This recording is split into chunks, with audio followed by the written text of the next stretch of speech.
It is Wednesday. Yeah, trying to get things in order. I'm just going to leave this up. It says missile room cheers or tears. That's still sort of the situation with the submarine. It's Wednesday, so I'm going to be working on a submarine because, I just kind of feel like I'd like to get on with getting it done, and then there's always going to be like 1,000 little things to finish right when you think it's done, but then there's a little gap somewhere that has to be filled in, and after the gap is filled in, then you have to repaint it, and then another part falls off because the cement didn't hold, and it's going to be like that, for a while here as we get on. But between the last stream and this stream, I did get all the parts. There's lots of parts here. For the engine room, there's 2 compartments, and there's 4 compartments on 2 decks. And there's just a whole lot of, let me just show you. There's parts like this, okay, that just, all these need to be painted, and then all the bottoms around them need to be painted, and the edges need to look nice and pretty, and it's going to be kind of a chore to do that. So what I did was I got all the parts and I filed them down and I sanded them. There's a whole bunch of little things in here that cement onto these other decks, and then these are pipes that I didn't disconnect yet, that I'm just going to take off one at a time, because each one has a very specific place. They're all different, and each one has a very specific place where it needs to go. And if I pop them off, I might not get them in the right place. So they have nice little number tags on them, that according to the instructions tells them where they go. This is a little bit separate. This is the very, very top deck of where the missile tubes go underneath. And basically the top of this just stays painted primer, because I'm going to be painting the whole outside of the hull in a primer color. But the bottom part here, I'm going to paint that dark gray color. So I might do that, sooner than later here, because it's just pretty straightforward. Although it is kind of tempting to just leave it with the primer. It's a pretty good color. Doesn't show very much. It's covered pretty well. I might just leave this alone. I'll just say that this might be completed, but it's off to the side. It doesn't get cemented on until kind of late in the process. But yeah, you get a thing like this, and all these little tubes and pieces need to be, they need to be painted bone white, and yeah. So the other thing I did, which was probably, what is this? There's always something, just looking at this, and it's either like there's just something there that shouldn't be there, like a little piece of dust. Yeah, something got stuck on it after it got primed.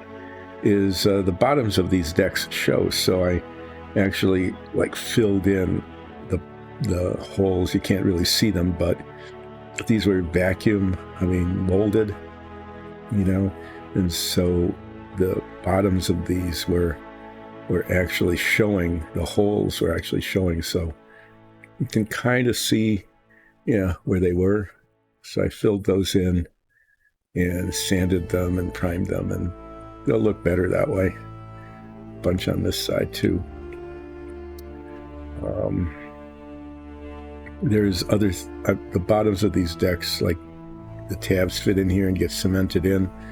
So once that's done, then I have to fill and sand those down. So the bottoms of these decks probably aren't going to be painted until you know, the machinery parts are installed, and then they'll be painted. I'm going to paint them just the same color as the tops of the decks, which is kind of a dark sand color.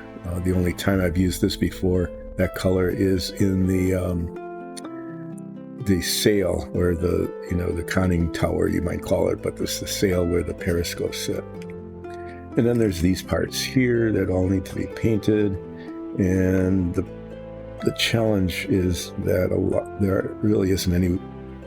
Well, I'm going to be using this technique of, since these tabs get cemented in, is grabbing them like that, okay, and then painting them and putting them in a holder thing like this. You might also recall that at the end of this one goes, this hatch goes here, right, like that. In fact, I might as well just go ahead and install it there.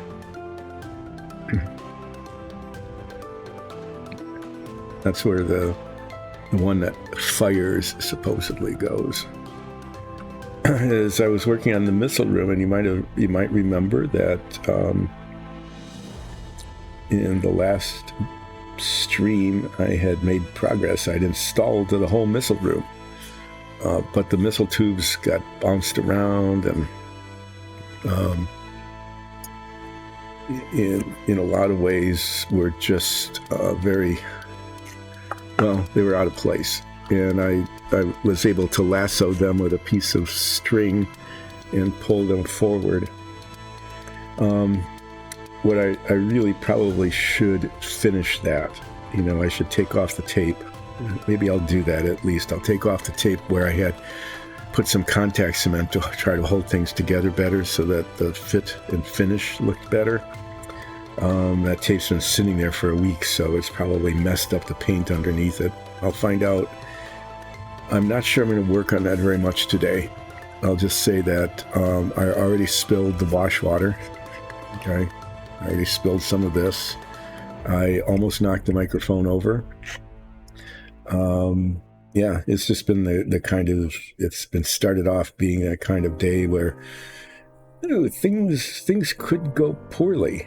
You know, they might just go poorly, and I don't want them to go poorly. So, I'm probably mainly just going to be painting all these bits of machinery. The paint that I use on here, the color, is called Bone White, and it doesn't cover very well. And I found that it often takes several coats before it looks good. And so I'll be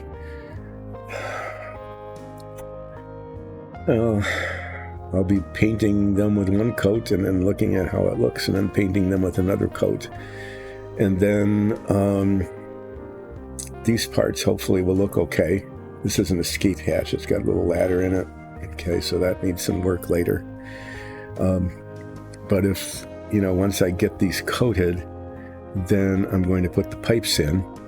Okay, and I'm going to paint the pipes after they're installed. All right. And then I'm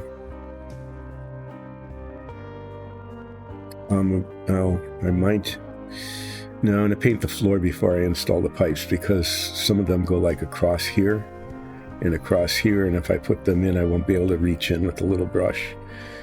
And then, you know, I paint the tan color, and it's going to get up on the pipes and around the edges, and it won't look quite right, and then I'll retouch it with the bone white, and I'll come back with the tan and do the bone white again, back and forth, until they are mostly okay.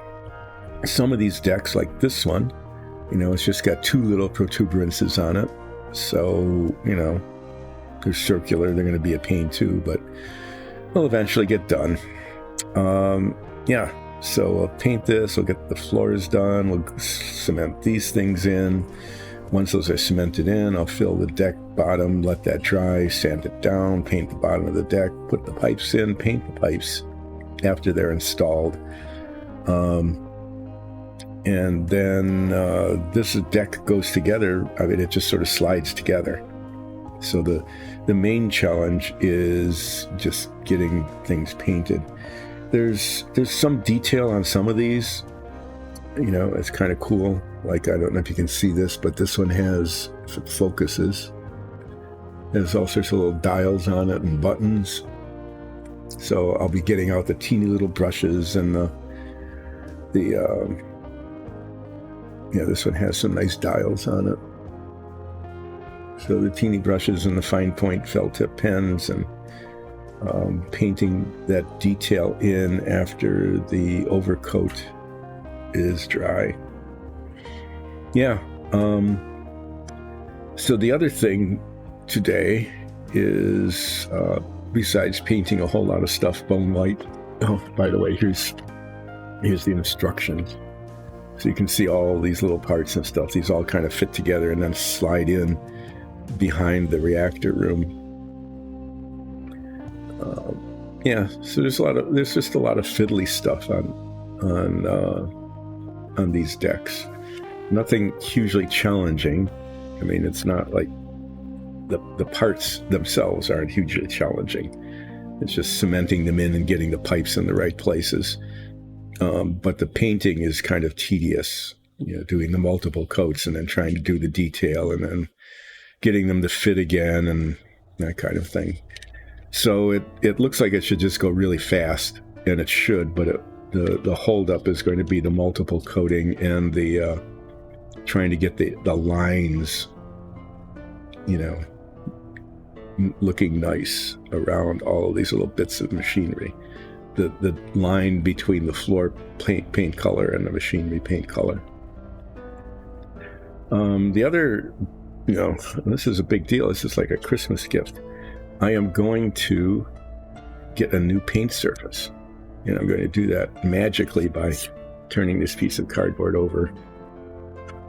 And now I've got a brand new clean surface to work with.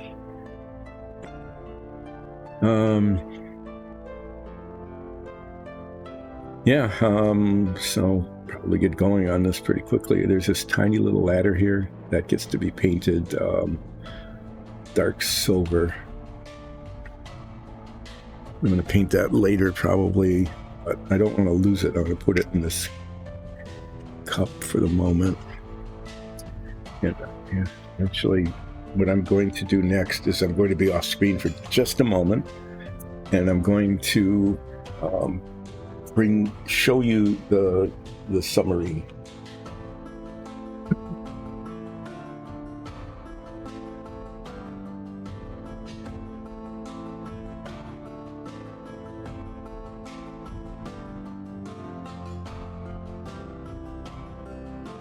The submarine goes, you know, all sorts of cool stuff. I mean, these are the missile tubes that I was working on last week.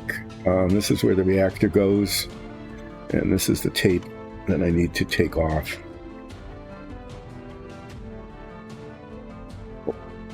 Messing up the paint on the top. Really don't want to repaint that, but I want to see how the top missile deck was a problem. The top missile deck slid in after all the rest of it. Yeah, I see. What's happening here is it's holding pretty well, but some of these missile tubes, just especially in the back there, are not aligned properly. There's one there and there. Both of those are really off. So I'm going to make an effort here to get them into place. There. Actually, that went pretty well. It just slid over. This is actually okay. This is acceptable. Okay, it looks the little bit of cementing that I did.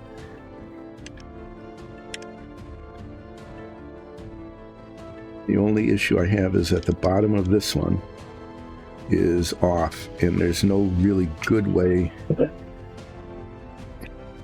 If I can use my lasso technique on this, is it's off by like a 1/16 of an inch.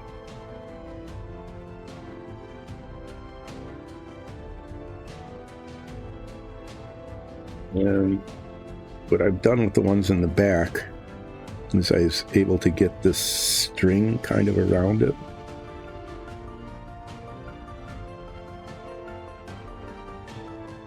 It's in the back. The one in the front here, I don't know. We'll see. It was easy in the back because this just pushed up against the back.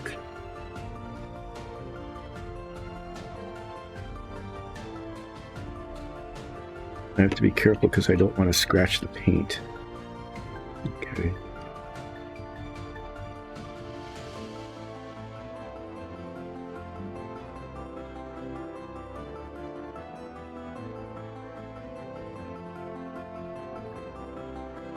Doing it this way, I mean, what I would really want to do is just kind of like grab this and pull it forward just this tiny little bit of a fraction of an inch. But it's not going to happen. This one is, some of these are really quite loose. This one is to rotate. But I need to I just need to stop fiddling with it. Okay, so I'm going to call this. Yeah, I'm going to say that this is a success. So you can see the missile tubes here, and see how they all fit nicely together.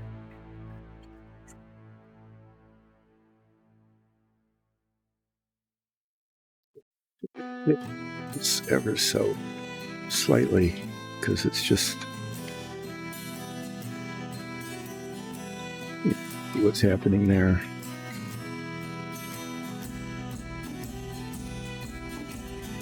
Yep, this is going to be that kind of day. That's why I'm not going to mess with these things too much today as I continue to mess with them, because yeah, like I just dropped the thing, right?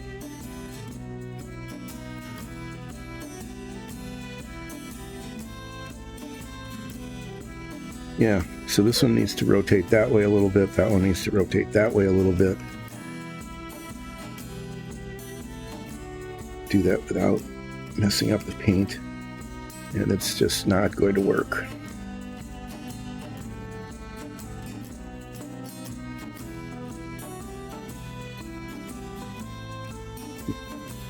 Just a little bit.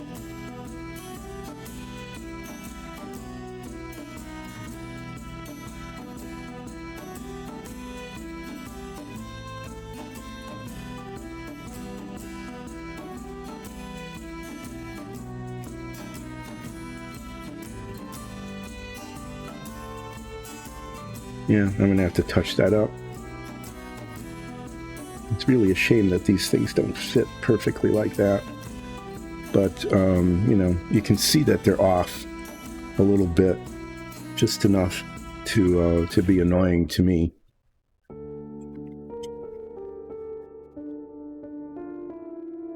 Let's see, how many things can I drop? As you see what I'm doing here, how I'm dropping things and stuff like that. You know, that's why I am not going to mess with this anymore today. It's just going to have to be what it is, because yeah, I don't want to harm it any more than I have.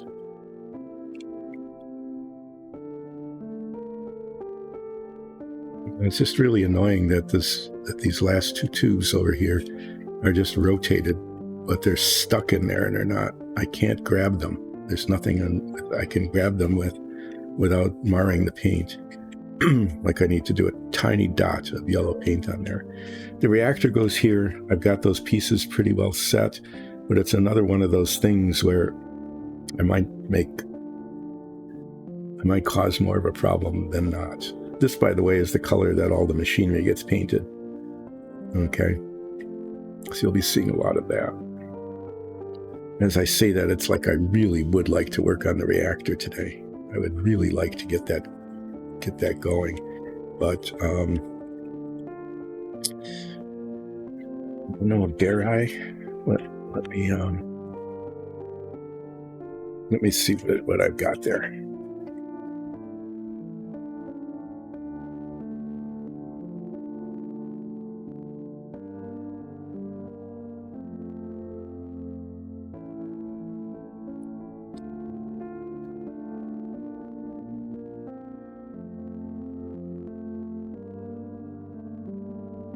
And at least show you the pieces. And maybe I can do this without breaking anything. I'm not entirely sure.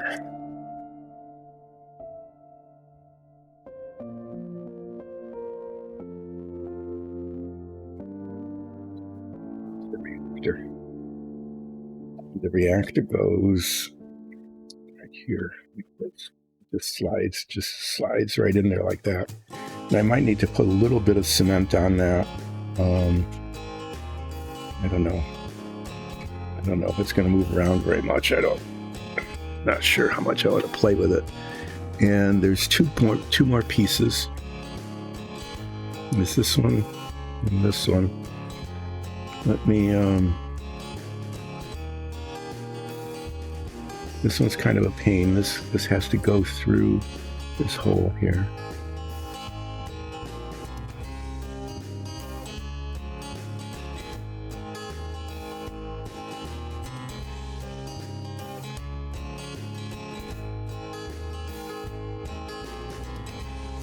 Through this hole like that.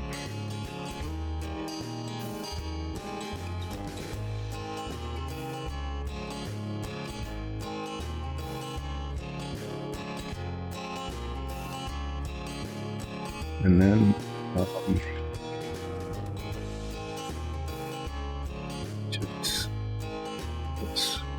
except, yeah.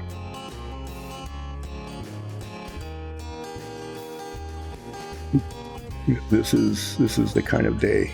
This is a day, right?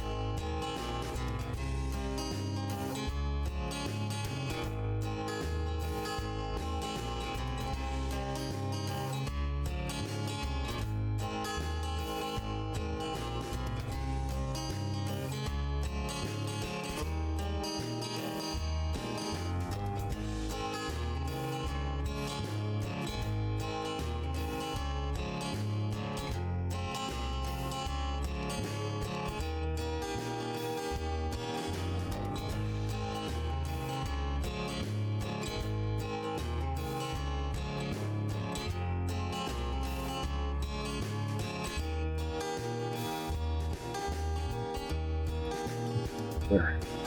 It has to sit on there. I'm not sure why it's not. Let me see what's going on here.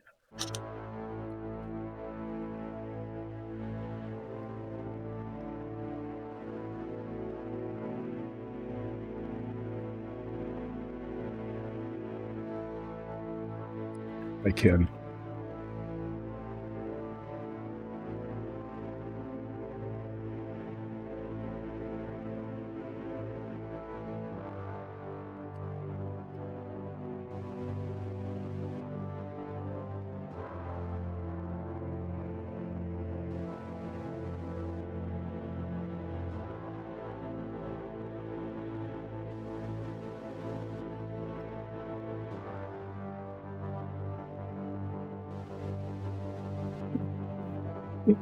It's so annoying, isn't it?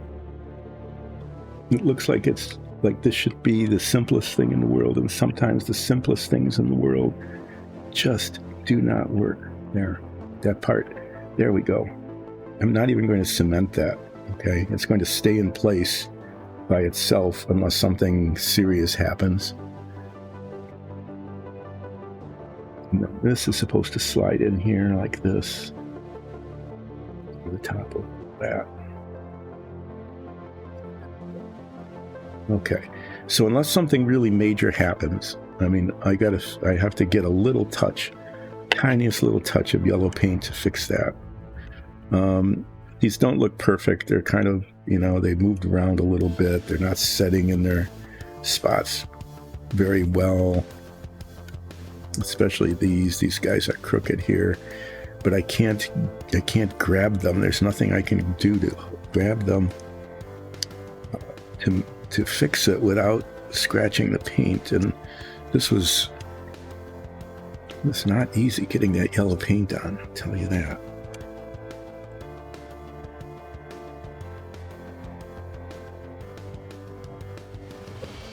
Like, I mean, they're lined up about as well as they're going to line up, you know?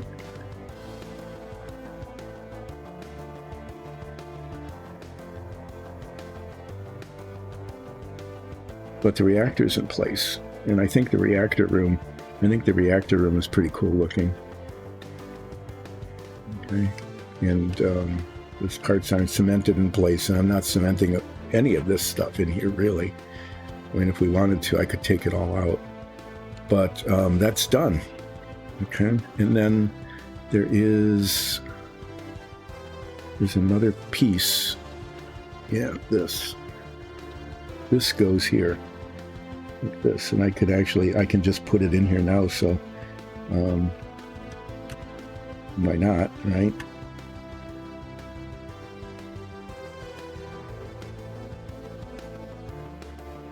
Put it in place. It's supposed to be, you know, installed there.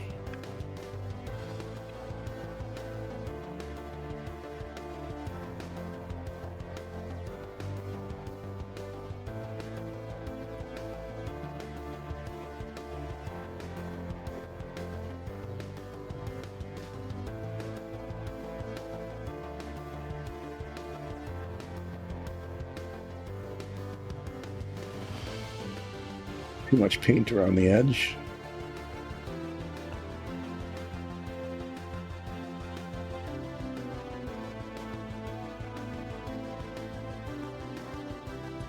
Sometimes, you know, paint gets in these crevices and gaps and stuff, and then something that would fit, you know, okay, it's very tightly.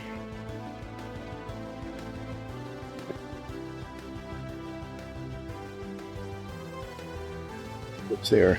And then these other decks, these are the kinds of things that end up they're supposed to end up like this. They just slide in. Supposedly. They will just supposedly slide in.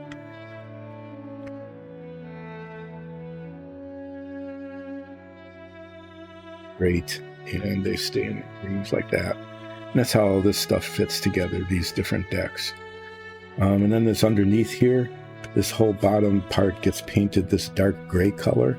I'm actually going to paint that after the decks are in place. It's just the bottom here. Okay. So there. The not quite perfect but adequate missile room. Okay. With some tubes. These two tubes are just not cooperating. All right, but the rest of it's looking pretty decent. The reactor room, I think, came out kind of cool looking. I like it. It looks good. In the rest of the submarine, a lot of detail. So I'm going to very much put this aside carefully and try not to break anything.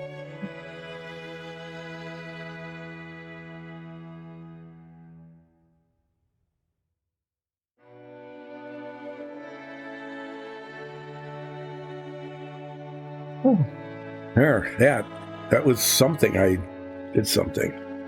It's not broken. Now I need to do a bunch of painting here. Let's see. I didn't lose that. There is where it went. There's a little cup with a cover on it. There it is. This has important parts in it. Okay. And it's got a cover on it so they don't spill. There's a ladder in there, and I'm going to put this other ladder in here. Eventually I'll remember to paint it that silvery color. Okay, that ladder will be painted that silvery color, but for now it's going to be in here where it won't get lost. Yeah, I need to just paint a whole lot of stuff this bone white color. And then I need to, at some point, remember to get some yellow paint. It's yellow spray paint, and put a tiny dot of that on the tiniest little dot on that part where I scraped it, where I made a mess of that. So, yeah, all of these tubes, these little bits here, all of this machinery here, all of these, each of these needs to be painted that bone white color. And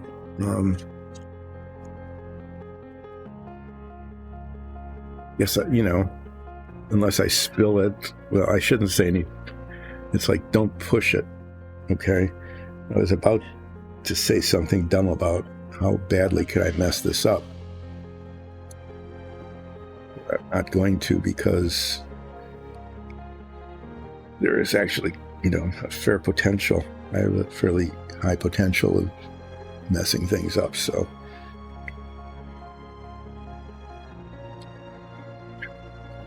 This goes in here. This grabbing onto the tab is difficult, but this back part is not going to show. It's not going to show at all. So I think I can grab it there safely. Oh my, this one's going to be a challenge. Maybe that will hold.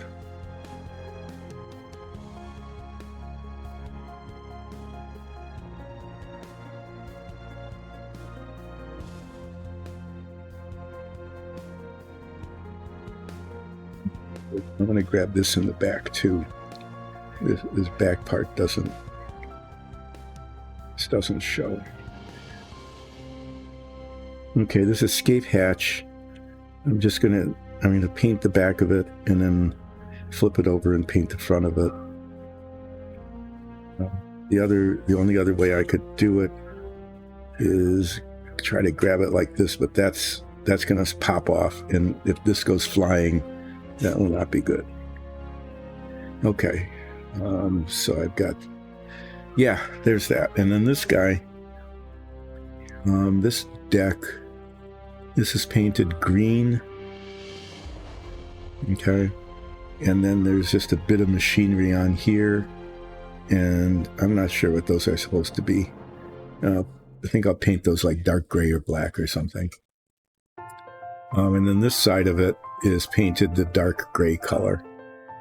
As this side goes, it's the very, very back end of the submarine. It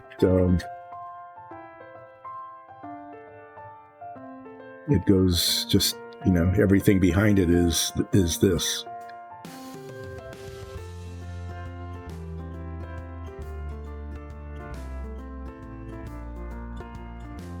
I need to paint that bit.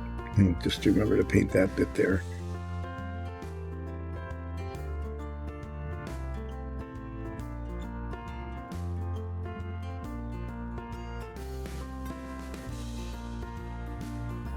Yeah, okay. I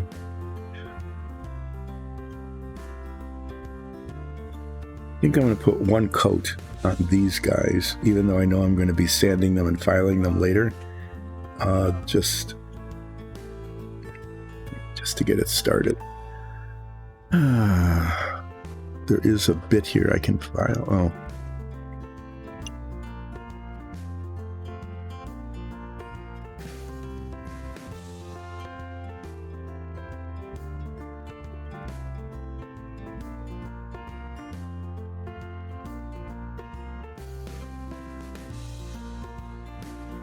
Yeah, you can see what I really would have liked is if, they attach to the sprue or the tree like that, is why didn't they attach them at the end, right?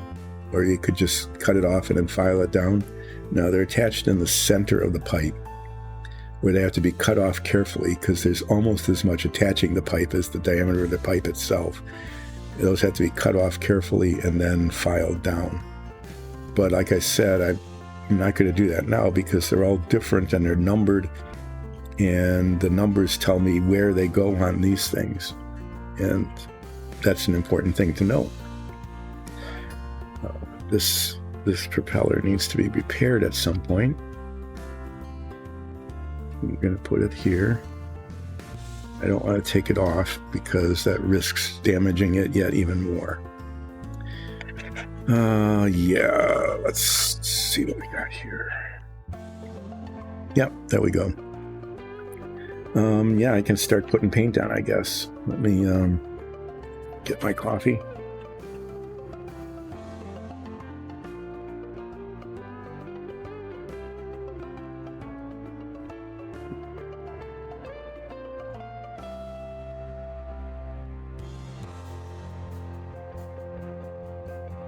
Looking for the yellow paint. It's waiting. I can do the touch-up on that. I really shouldn't do this, but I'm going to because I don't want it to keep waiting.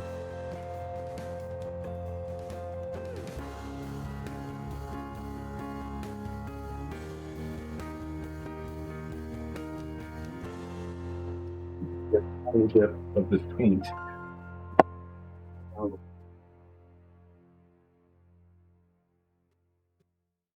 A little bit of this yellow paint in this cup, and then I'm going to get a tiny brush and put a dot where I scraped off that piece of that paint on the other thing.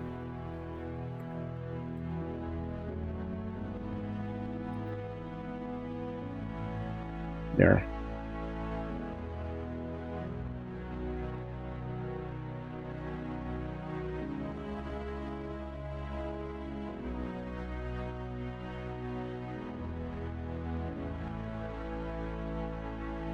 I'm hoping that this looks okay, but in my effort to try to fix this torpedo tube by rotating it, I managed to scrape off the tiniest little bit. It's the tiniest little bit of yellow paint.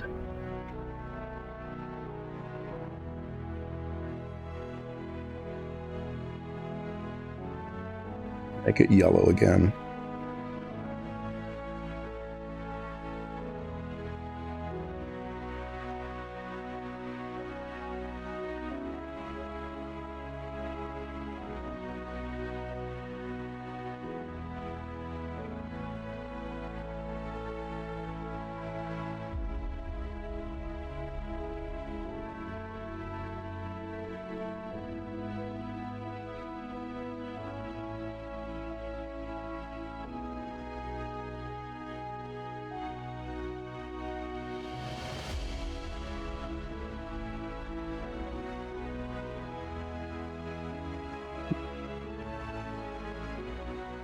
I need to just leave well enough alone.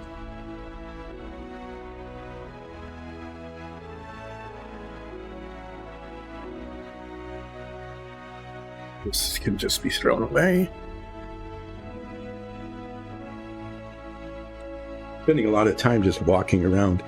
You might think that I'm just trying to avoid, yeah, but you know, there's always something, right?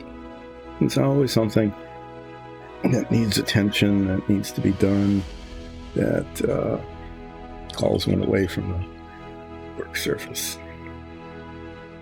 Anyway, for brief moments at least, you got to see that submarine and how it is really close to being finished, getting these machine rooms done. We'll get it even closer because, you know, once something is done, it's closer to being finished than before. It's a little bit of nonsensical wisdom there. Yeah, but this is going to take a while because, like I said, those things all need multiple coats, and then after they are coated adequately, then I need to paint the floor, especially things like this, you know, trying to keep the lines on the front-facing part at least looking good, and then some detail. There's some weird little detail like gauges and stuff on pieces like this that need to be painted.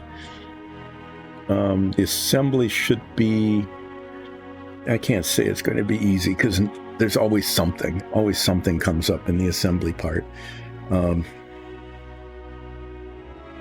But it shouldn't be awful.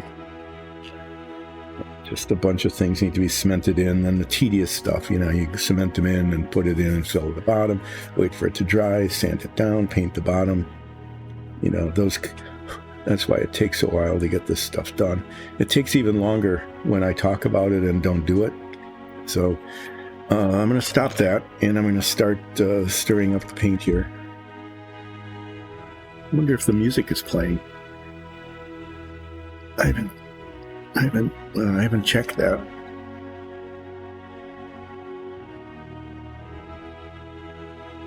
Yeah, it says it is. That's pretty amazing.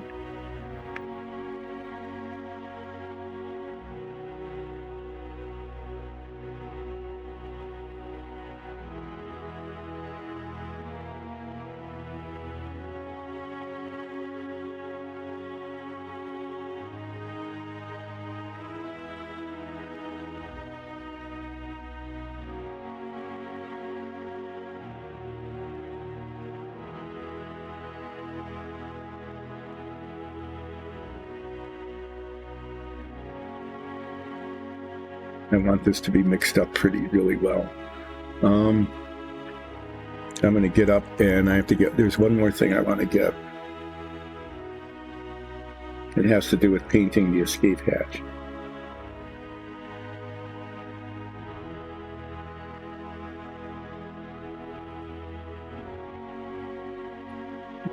I have a little bit of aluminum foil here. I used for something. I want to keep this in the box. Okay. Very much want to keep this in the box. I thought about just setting it there, but then I'll lift that up and move it and lose it.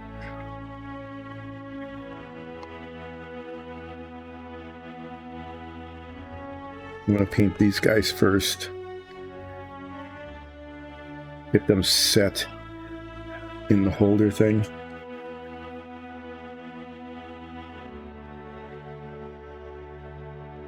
And then have them be out of the way.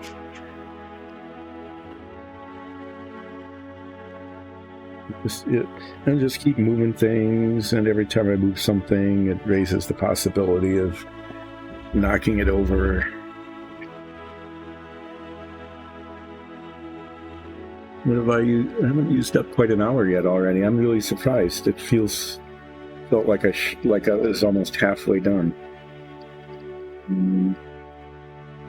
Yeah, I don't expect there to be anybody watching this stream today. So parts of it I might just go quiet and let the music play. Because it's between the holidays, and I said I wasn't going to be streaming, but I really want to get the submarine finished.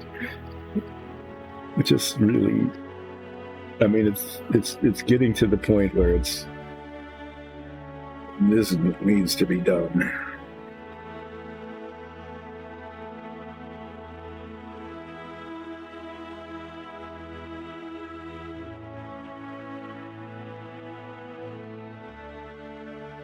Okay, so for this I'm going to be using fairly large brushes because there isn't any detail to paint, and I want to minimize visible brush strokes as much as I can.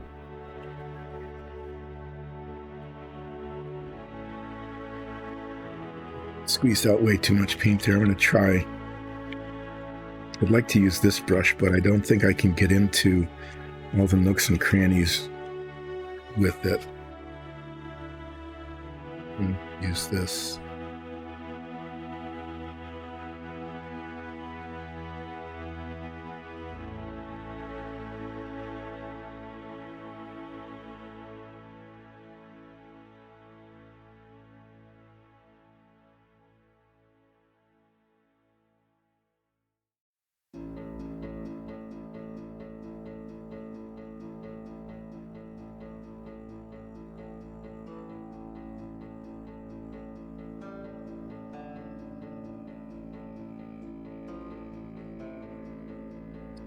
Yeah, here I am doing painting. And this, compared to what I've been doing so far, like messing around with the missile tubes and things, which all carried with it the possibility of disaster, and almost did, until I said, no, I just need to leave this alone. And I did. I got the reactor room put in, and I have to say the reactor room is really nice. I like the way that turned out. It's pretty cool.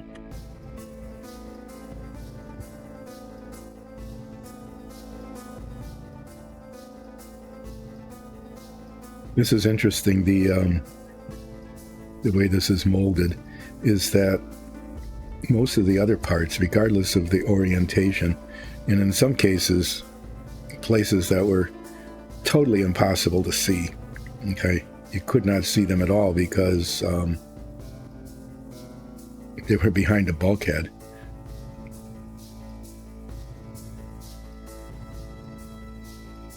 With these parts, they injection molded them so that the back, which should not be seen,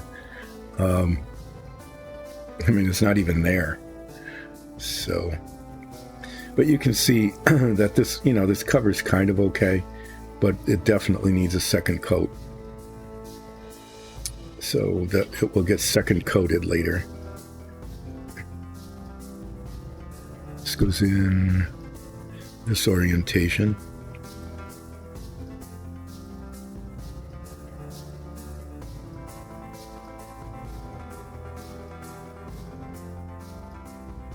I don't want to put too much paint on it.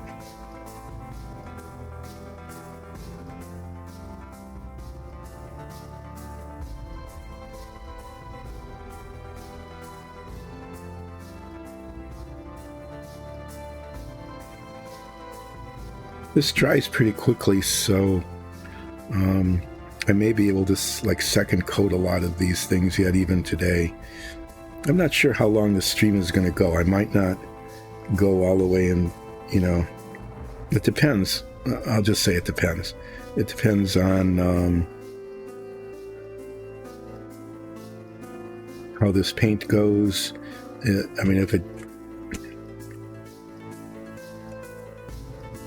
I can get a lot of this done in the second coat and the third coat, I might even be able to go so far as to cement these things into place.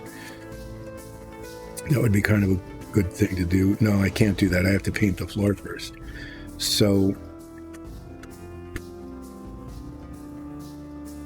yeah, I'm basically just going to be painting beige paint multiple times, coating and recoating until it looks good.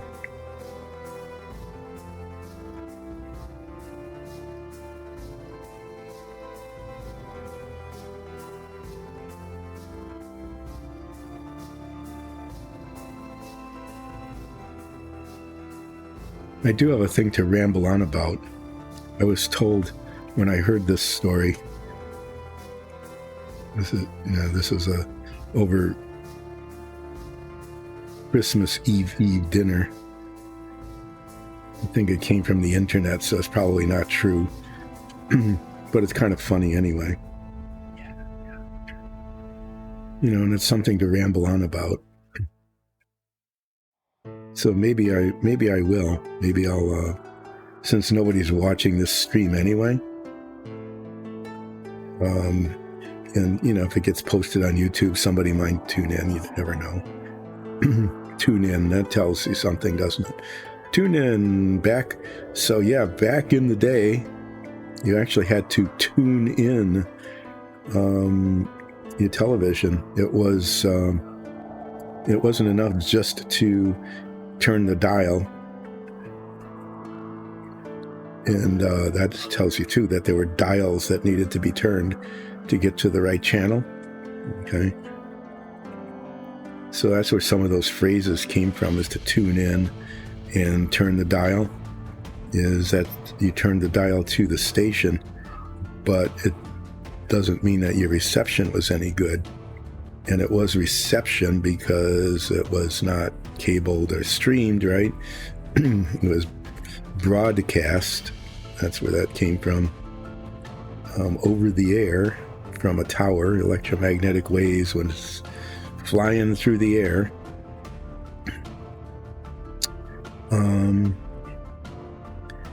And you turned your dial to the channel that you wanted, but then sometimes you needed to fine-tune it to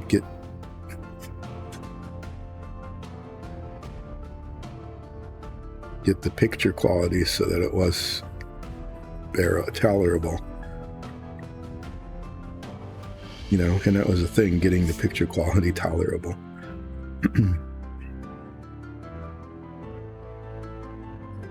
So yeah,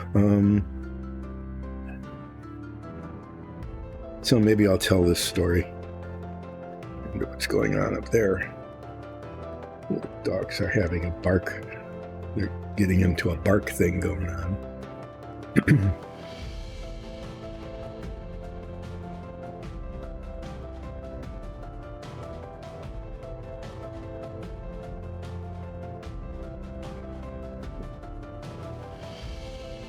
There's a lot of little detailed weirdness on this one. There's like a radiator, some dials.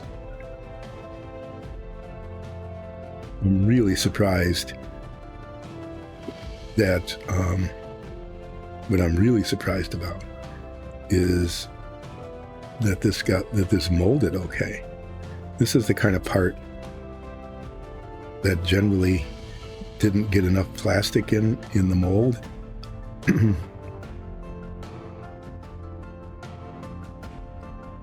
Okay, well, this looks like this is actually a really important part of the submarine. It's now that I'm looking at it. No, it's not. Okay, it's not. I thought this is where the superheated water from the heat exchanger came in, but that's actually on the deck above it.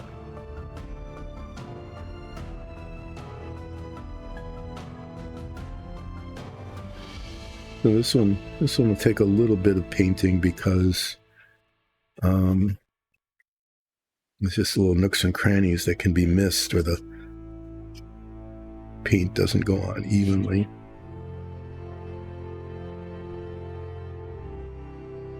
Detail on this one. I want to make sure I don't get too much paint on it.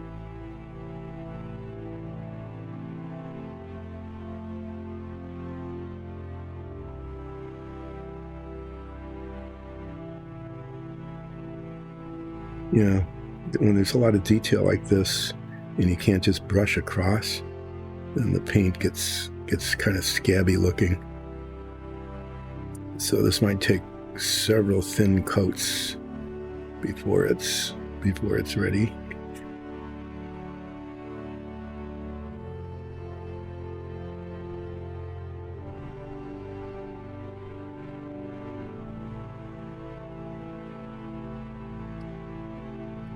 Anyway, there's one thin coat.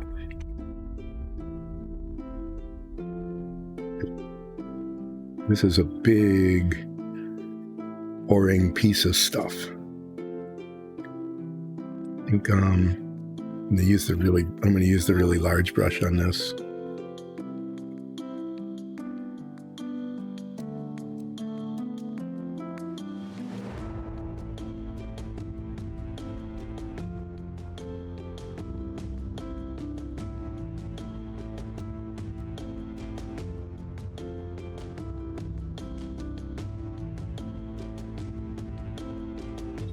Good idea necessarily or not. Can keep it from getting too many brush marks, but on the other hand, I'm filling this brush with paint, and this is the only part. There's another one on one of the decks, but this is really the only part where I'm using this brush. So anyway, it's not like I'm wasting the brush, right? By painting these parts, it's not hurting the brush and cleaning it, and I'm not wasting a lot of paint or anything.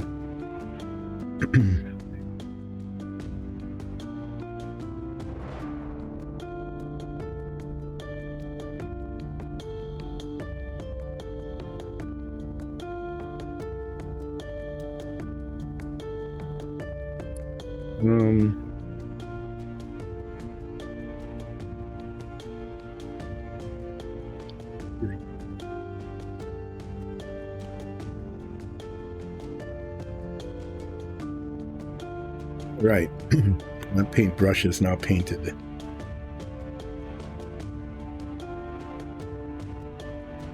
Yeah, I want to make sure I got the orientation right because I've clipped it to what I think is the back where it's not going to show. That would be very unfortunate. You know, not that it couldn't be fixed, but why make a bigger problem than one needs to, right? Anyway, yeah, so I'm doing Submarine Wednesday today when nobody is going to be watching the stream and probably no one catching it on YouTube because I just started getting impatient about finishing this submarine. Getting the missile tubes done to the point where they're not beautiful. You know, it's just not the best effort, right?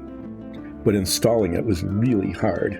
The pieces wouldn't stay put, and excuse, but seriously, they're not anywhere close to perfect, but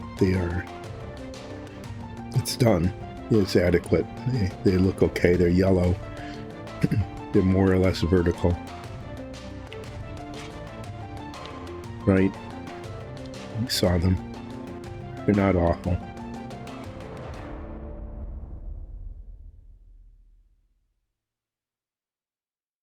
But the reactor deck, I think, looks really good. And I'm glad that came out. It's kind of a cool part of the submarine. So I'm painting pretty far out onto the deck. And that's kind of on purpose because I'm going to be putting the floor color up to the pipes. And this might maybe prevent there from being like a ridge where this beige color is underneath.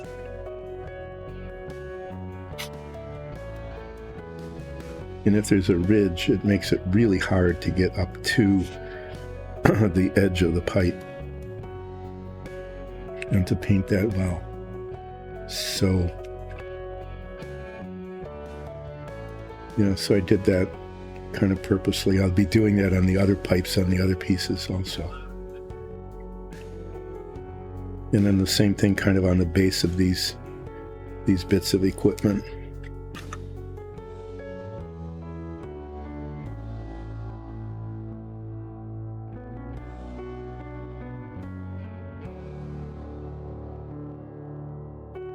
I don't quite understand why there's so much molded on these. I mean, just all these pieces, right?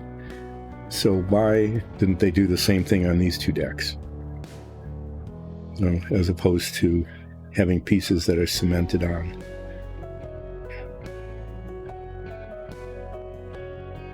I mean, not that it's hard to paint them and cement them in place, but in fact, it's easier.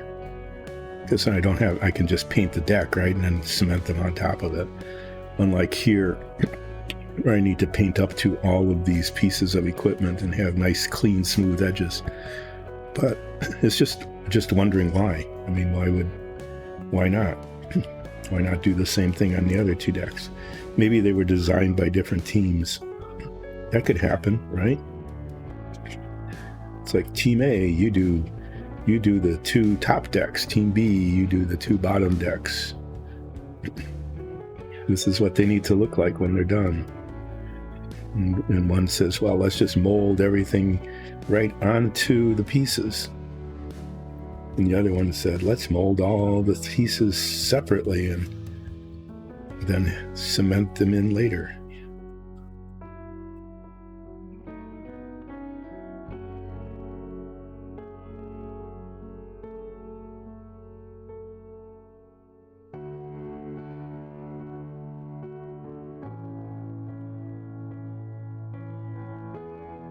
Instructions really don't say what some of these things are. I could probably look at them. There's a few that are named, as to what they might be, but mostly they're not. But you remember when I put the pipe you know, that last bit in the reactor room, the pipe that went from the top of the heat exchanger. Okay, that carries superheated water, steam, I guess it's steam really at that point, like superheated high pressure steam into these rooms. And there's just that one pipe that carries superheated steam, and that superheated steam then powers everything on the submarine. And somehow or other, after it gets into this room, it comes through a pipe right into this bit here. It gets distributed to all the rest of these pieces of machinery, whatever they are, and then operates the whole submarine. So, you know, it turns the propeller, it generates the electricity, it desalinates water,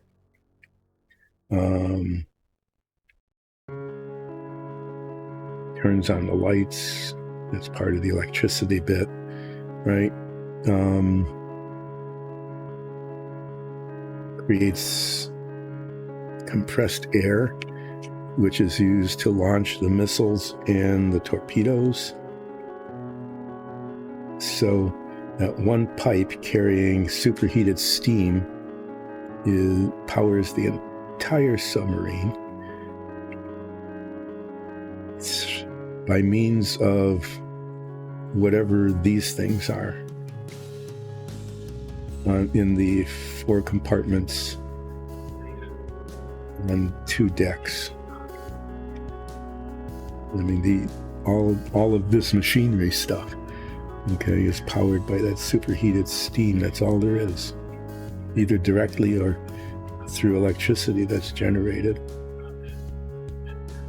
It'd be kind of interesting to know if, you know, they probably just made stuff up, you know, like, oh, let's make things that look like machinery. I mean, they probably did, because it would have been all classified, you know, in terms of how the power was transferred, or, you know, how generated from the superheated steam. So some of these things, you know, they just said, oh, make them look like machines, Team A or Team B. And they said, okay, well, that's a machine-looking thing, and that's a machine-looking thing. Guess that'll do. Once again, I'm kind of painting onto the floor so that there isn't a ridge around the pipes, so I can paint up to it with the brown color later.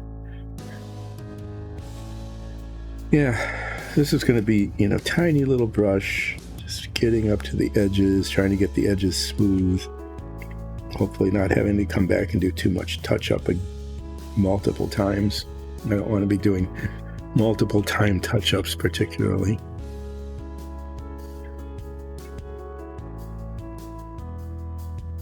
See how that goes. So this bulkhead gets painted that light green on this side, and underneath, like I showed you when I showed you the submarine deck, or the submarine hull, under the bottoms of the decks get painted this dark gray, but I'm actually going to do that painting after it's installed. These I'm going to paint, I'm not going to paint it this color, just to have something different. I'm going to paint those like dark gray or whatever. Okay, well, there's a lot of bits on this one. Let's start back here and work our way forward.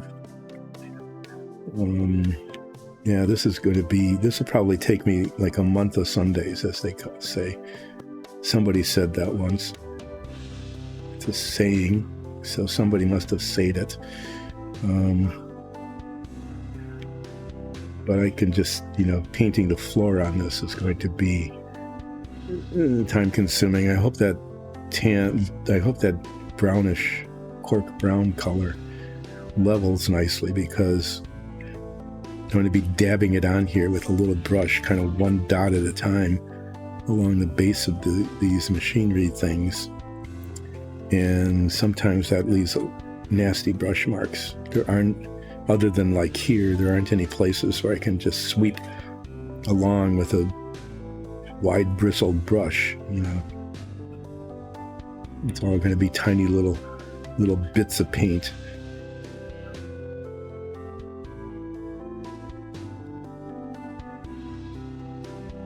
Trying to get like in between the pipes here, and that'll be a day that will require a steady hand.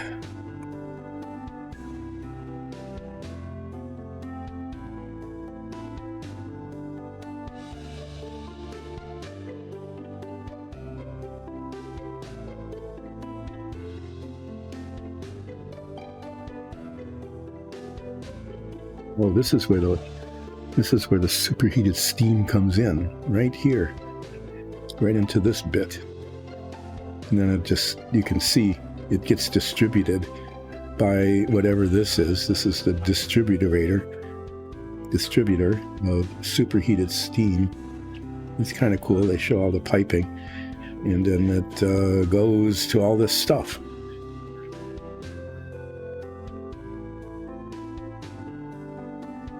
I don't know how this works. It doesn't look like much, does it? But apparently, this piece of equipment here is capable of receiving superheated steam and somehow sending it out through different pipes without any obvious means of like control or anything.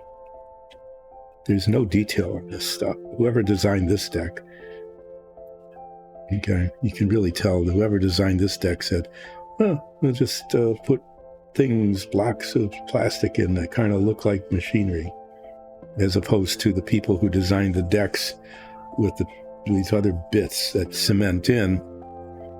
And they said, oh, let's put dials and buttons and things on the machinery, the equipment.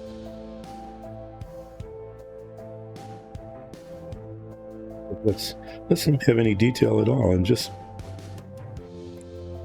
mold it as one solid piece with all these things sticking up through it. Okay. Yeah, very different design approaches. Different molding technique, different level of detail. Definitely not the same people. But you can just really tell that the design was done by a different crew.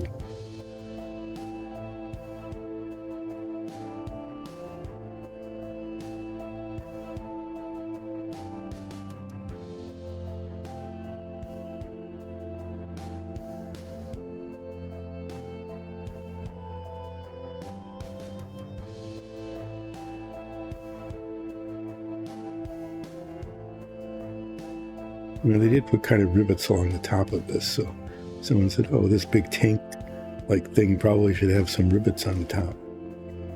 That's about the only detail on any of these things. Very, just looking at this, just kind of muttering on about the design and the manufacture of the different decks.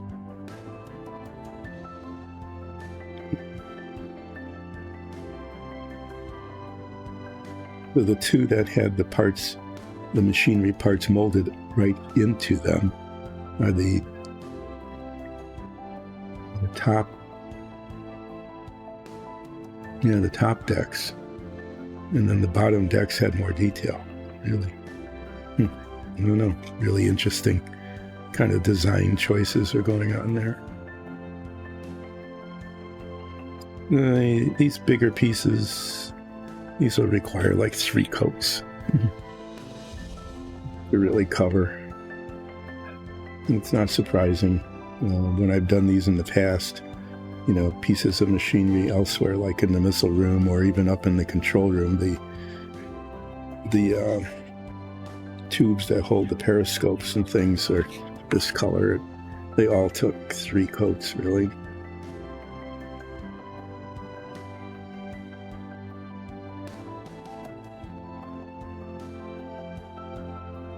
The first ones look pretty scabby. The second ones are better. Even after the third coat, sometimes it looks like it could use more. You know, I don't know that I put 4 coats on any of these. I may have in a couple of places where they were highly visible. But this, you know, definitely not covering in 1 coat.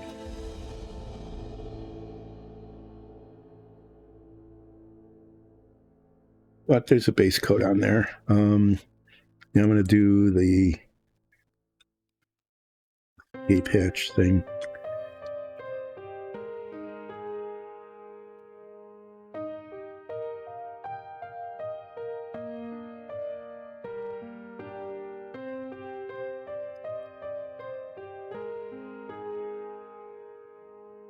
There's really no good way to hold this. I think what I'm going to do is just grab a toothpick and kind of hold it, try to hold it down. Try to hold it down while I brush paint onto it.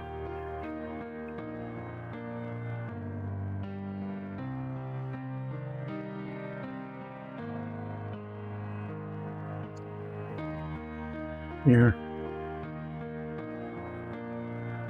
Not the best way.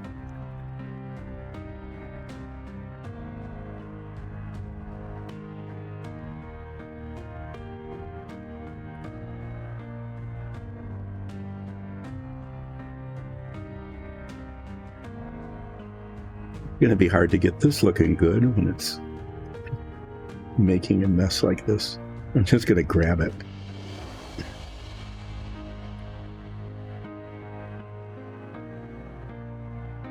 This is the back. Okay, that's why I'm painting it first. Front might be a little easier. Okay, I said I was going to put 1 coat on these pipes, so I will. Paint one side and then flip them over and paint the other side.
I'm done with this.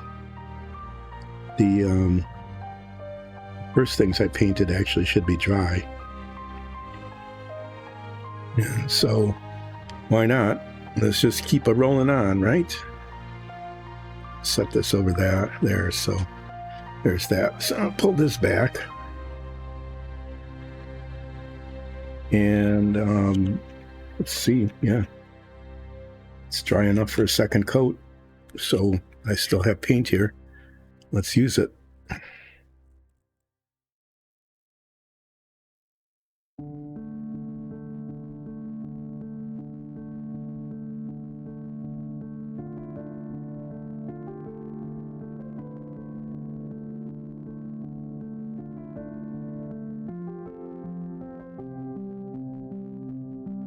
Get it on there before it gets too thick to be usable.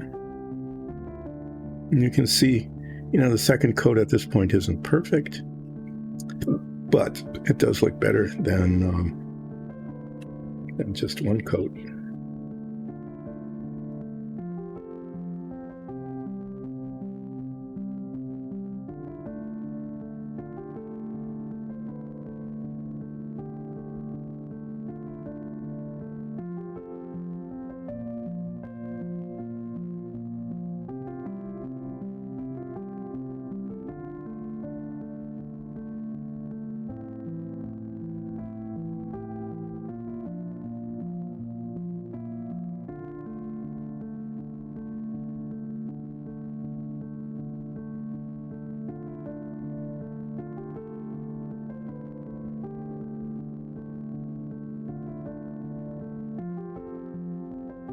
Yeah, it went quiet.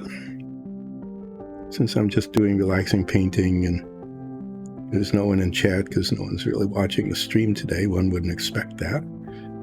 But I did want to get submarine. I wanted to move this along. I really want to be done with the submarine.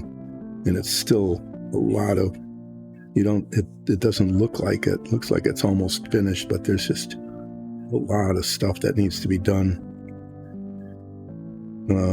Including things like spray painting the hull, because the hull is going to look really scabby.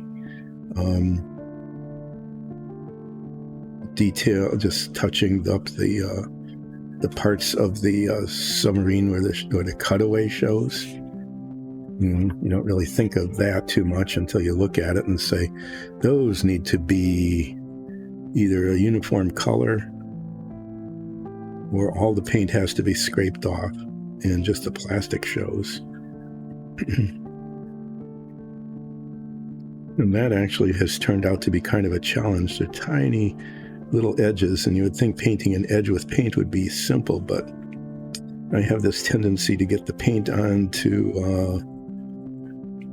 the surfaces. A couple of times I've had to do some significant touch-up, and it's touchy touch-up.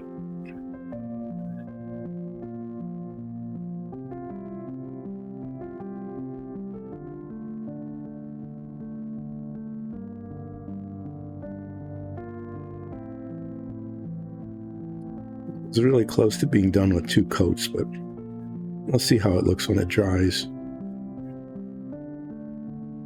I don't want to overpaint it, get the paint looking all gloppy on it. On the other hand, it's still not uniform, and I don't want to, like I said, multiple thin coats is the way to go with this stuff.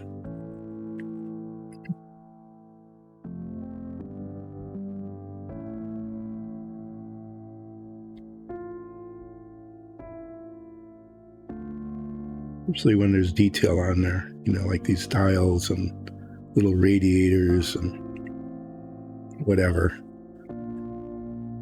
You don't want to lose that.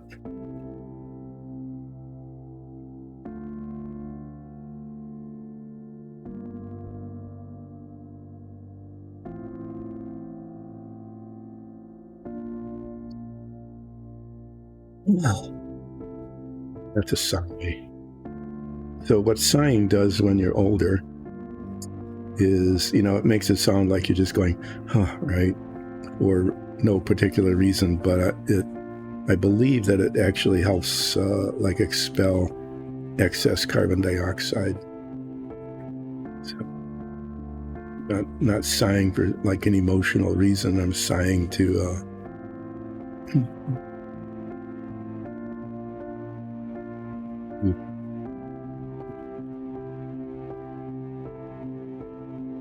rid of CO2.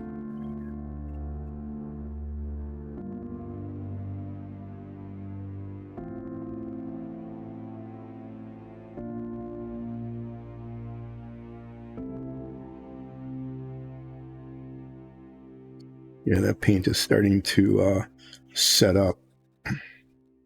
So even though there's a fair amount of it left in there, it's not going to be usable.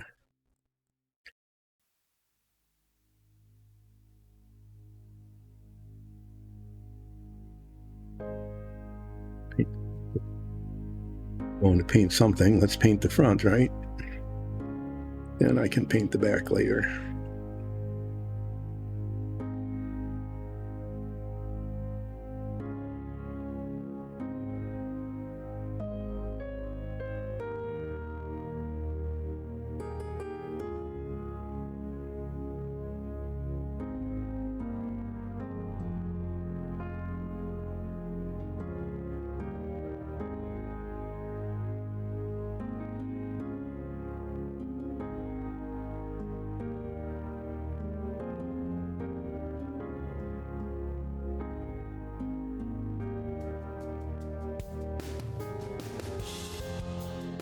Yeah, this one will need, I'm trying to keep the paint thin because it's like this flat surface.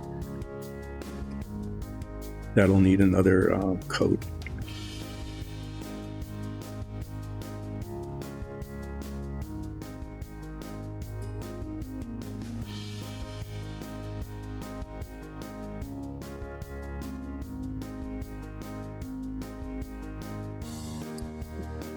There's a little bit of paint left that's still kind of usable.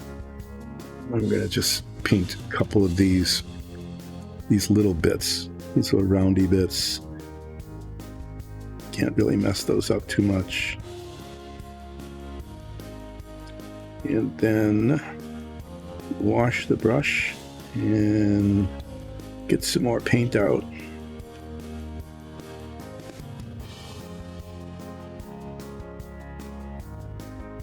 Like something like this. Okay, 2 coats is probably going to be fine, so I might even attempt to paint the floor on something like this a little later.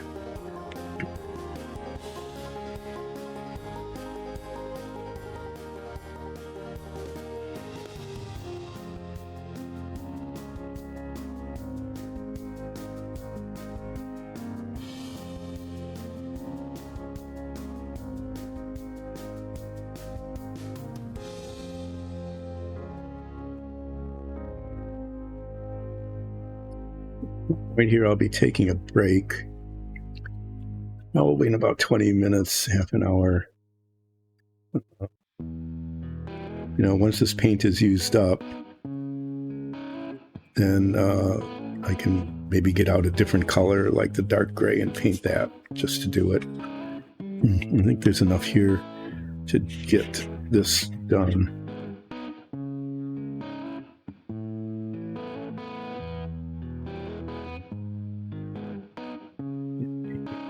To the floor because I don't want a ridge.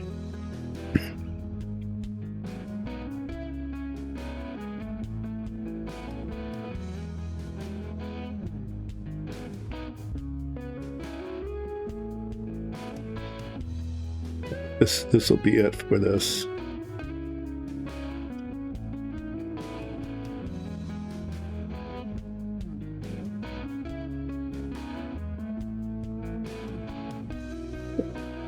As a change of pace, and just to see how it goes, since it looks like 2 coats is going to work for these 2 decks, the ones that don't have very much on them.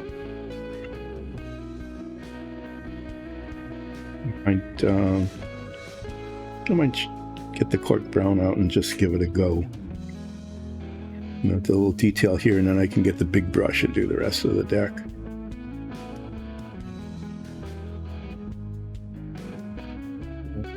Yeah.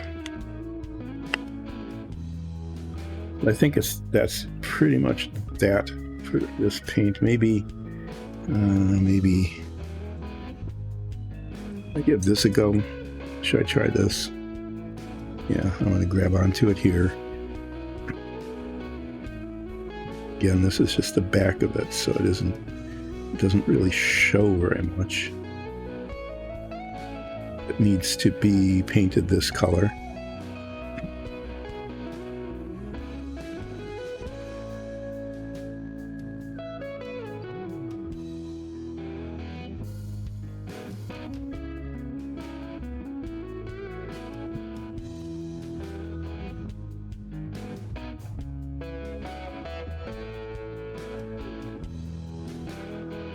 Yeah, these are going to need a 3rd coat. many of them.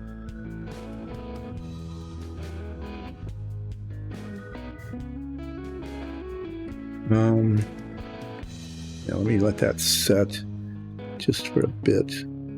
What color should I paint those? Maybe I should... The whole thing's going to be light green. I think just a little bit of gray. Just maybe gray. Or maybe, like, what am I perseverating about? You're not even going to hardly be able to see them. They're not fire extinguishers. Those would be red.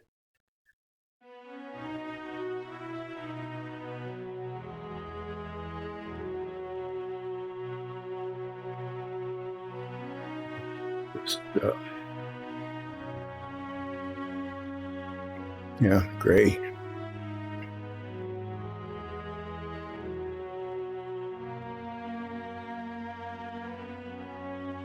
Like I said, this thing's going to be painted green, light green, so I think gray will show better than like one of the other colors. Maybe I could paint them black, but this is a machine room. You know, it's the kind of thing that things will look gray.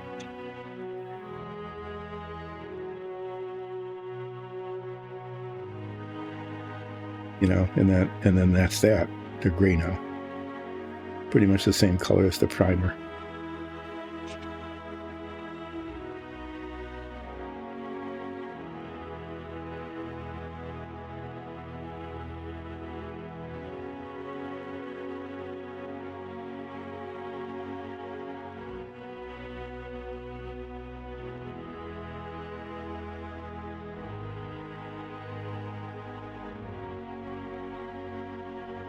I could paint the back of this now.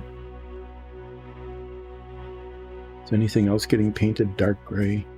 The bottoms. Okay. The bottoms of these two decks. Let me go like this. The bottoms of these two decks get painted dark gray, but that doesn't happen until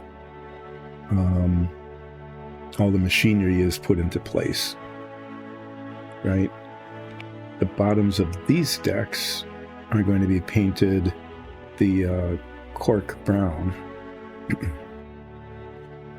Usually this one's ready to paint already. There's nothing much going on there. There's, you know, a couple of little divots here. Fill that in and sand it. This one's got a little divot here that needs to be filled in, and then there.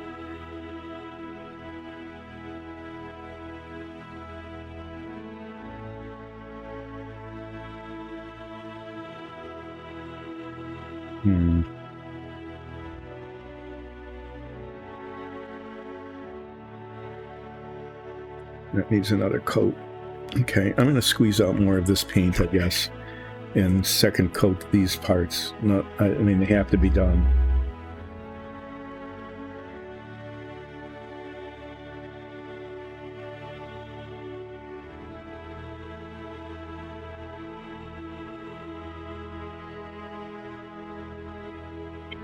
And actually, it would be really good. I don't think I'll do those, but it'd be really good if those were painted the cork brown, so that I could get those pieces cemented in. And if I could get those bits cemented in,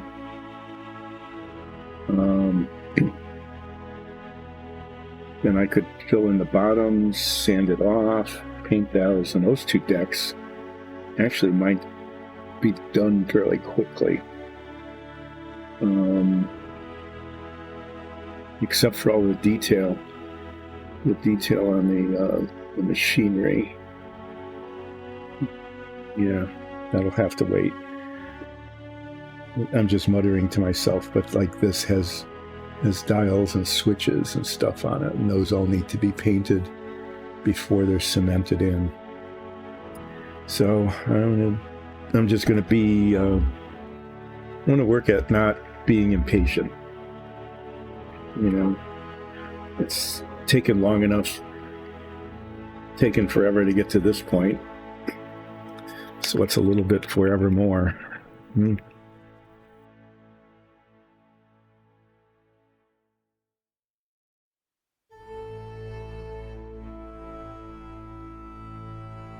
All right.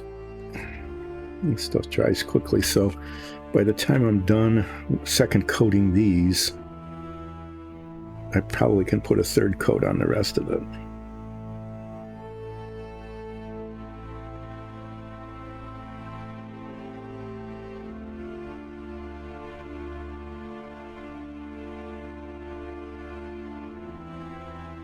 These don't have very much detail. There's a lot of sort of flat surfaces, so the main issue here is just making sure that they're covered. So I may end up even putting 4 coats on some of these parts just to make sure it's done. But definitely they'll need 3. With no doubt they will need 3.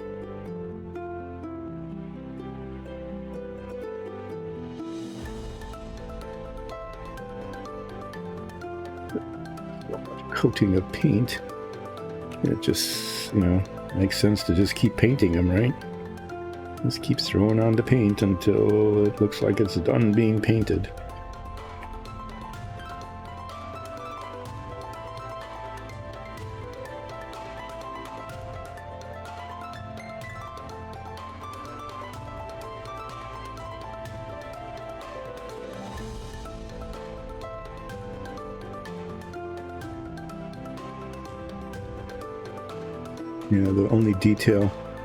The only detail the designers of this deck put in were some like bolts.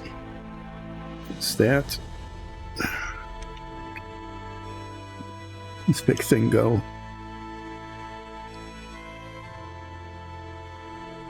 Looks like there's, you can't see it, it's way in the back there, but it looks like there's like a piece of dust or something that got on here.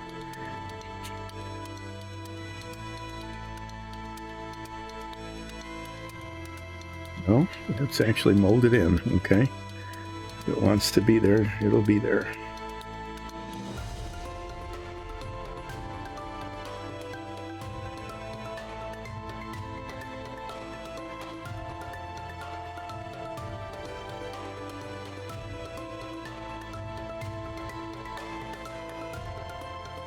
So what will be happening at some point is that the pipes get attached and paint's getting in the holes and paint's getting on the pipes, so those are all going to have to be carefully trimmed, the paint scraped away so that they fit into the holes properly. And if I cement them in, I also want to be careful not to get cement all over everything, and it dissolves the plastic and the paint. It makes everything look really messy.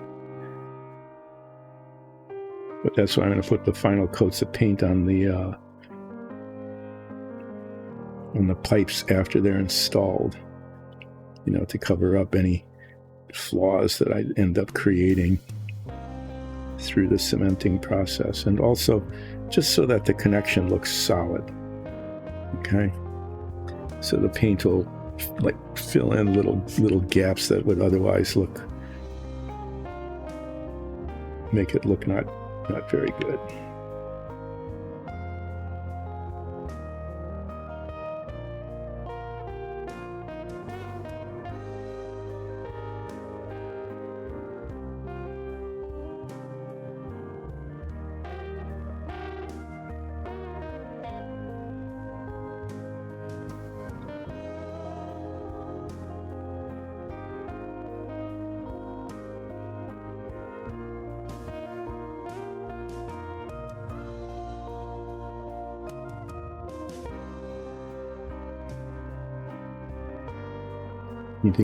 I'm not looking forward to painting the floor on this one.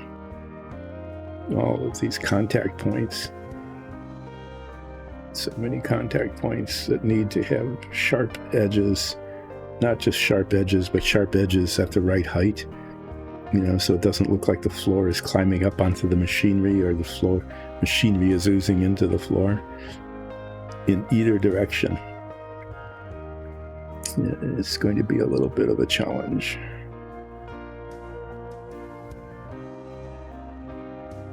And this is, this is a pretty important piece of the machine room. This is where the superheated steam comes in right there and gets distributed to all this other stuff.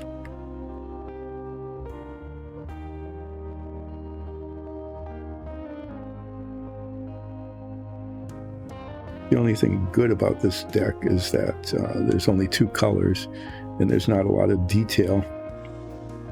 There aren't any gauges or dials or buttons or anything on any of these that need to be painted.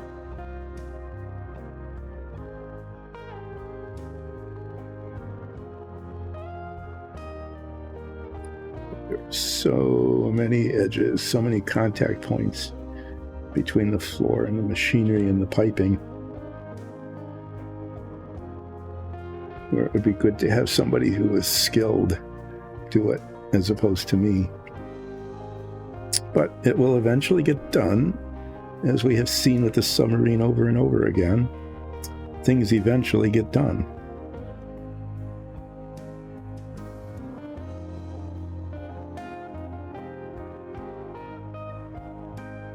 With the emphasis on the eventually.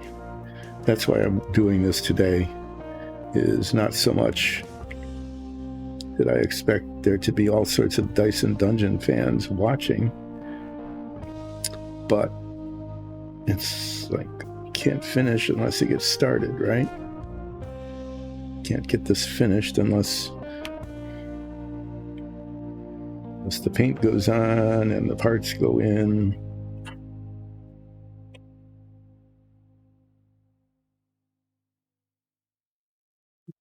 Significant molding flaw there on the end. Probably, yeah, it's going to be right up against a bulkhead. That's going to be really hard to see. And if you look at it, you'll be able to see it. I don't know if I should. I'm really tempted to fill that in.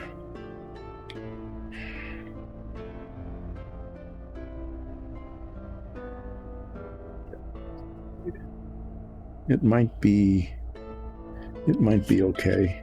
I might just say that it's part of.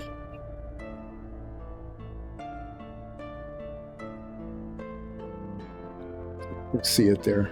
See the dent. That's where the mold didn't quite fill. And that would be not too hard to fix. In fact, what I might do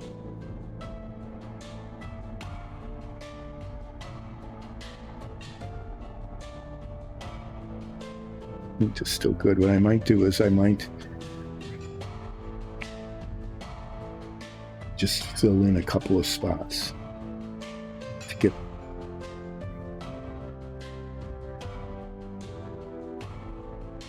Yeah, I might fill this in, and I might fill that in, and I'm going to fill it in with not plastic filler.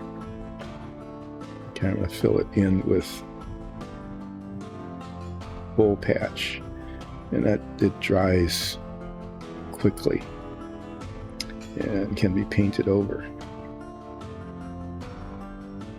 So I want that side to be done.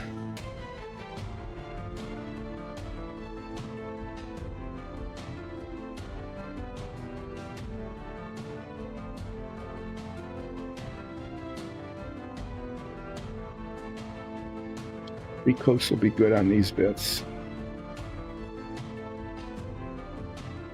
Good.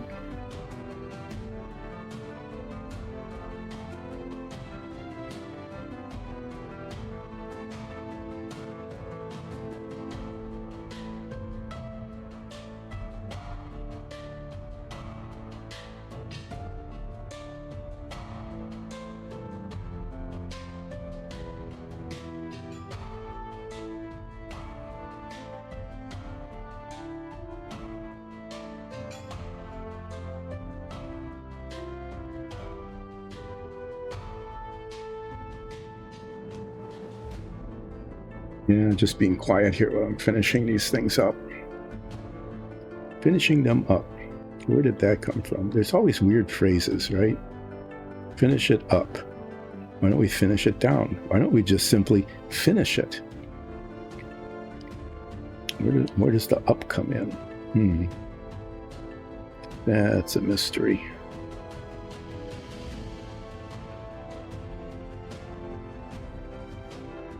I'm not going to speculate about it. I just realized that isn't really that much fun to talk about why that phrase came into being. Sometimes it is, but I'm not really in the mood to deal with, to talk about weird phrases. The last time I did this, I tried, it was like a dinner conversation. Isn't that a weird phrase? And like the whole table went silent. It's like, it's just a phrase. Why are you even talking about it? Who cares where it came from? Who cares what it means?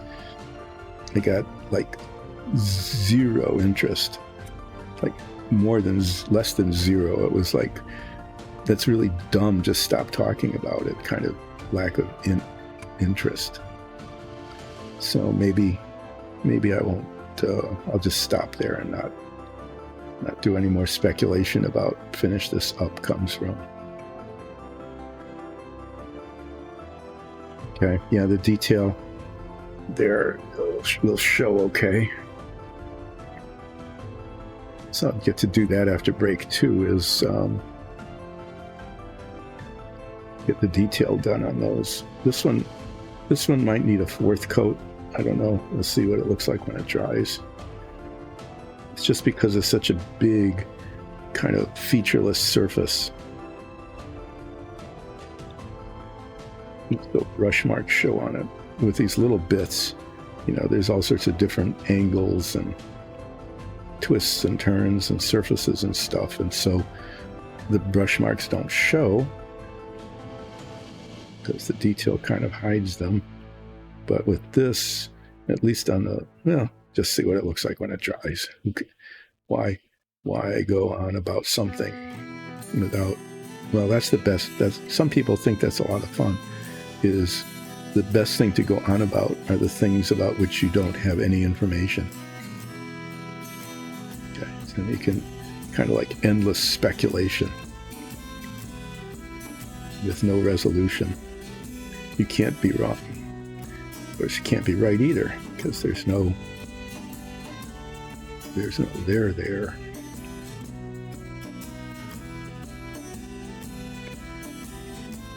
The 3, the other 2.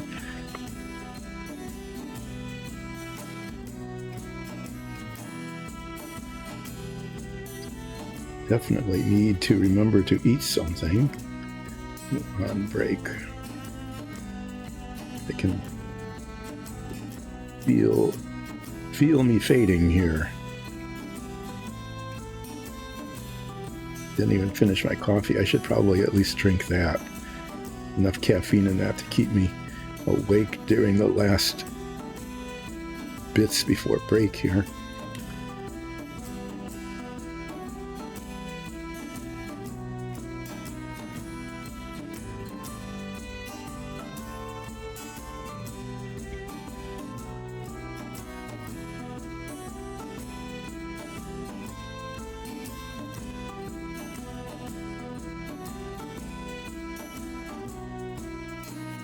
You could try to paint the detail on these and kind of get that done.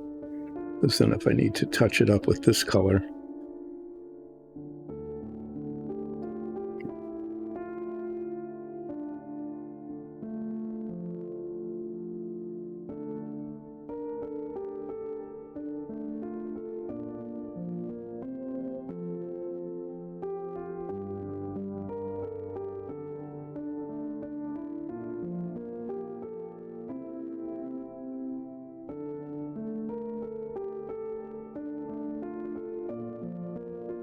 what's nice about these acrylics, it's an upside and a downside, is that they do dry very quickly. So the upside is you can paint in and move on to like either a second coat or a third coat or detail painting or cementing in. The downside is that it dries very quickly, and so kind of need to work quickly as well. Okay, so these bits are there. do this one again. This one's a good one to get out of the way because then I can get the green paint out and paint the bulkhead.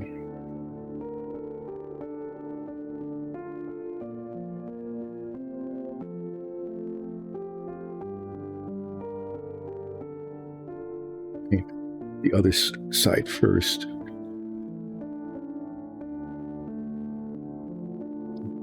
Painted green. Recoat this.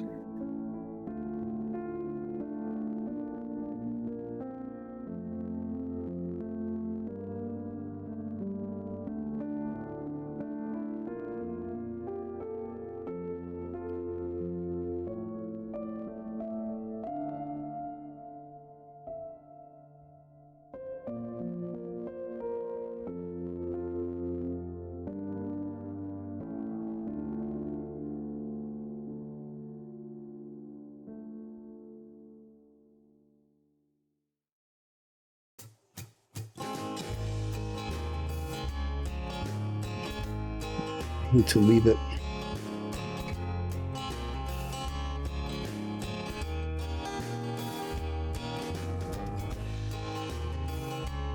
here, but I really can't move it right now. So it's going to stay there, and I hope it stays there. Doesn't wander off somewhere. Let's see if these are adequately coated. These look okay. A little dome on the top.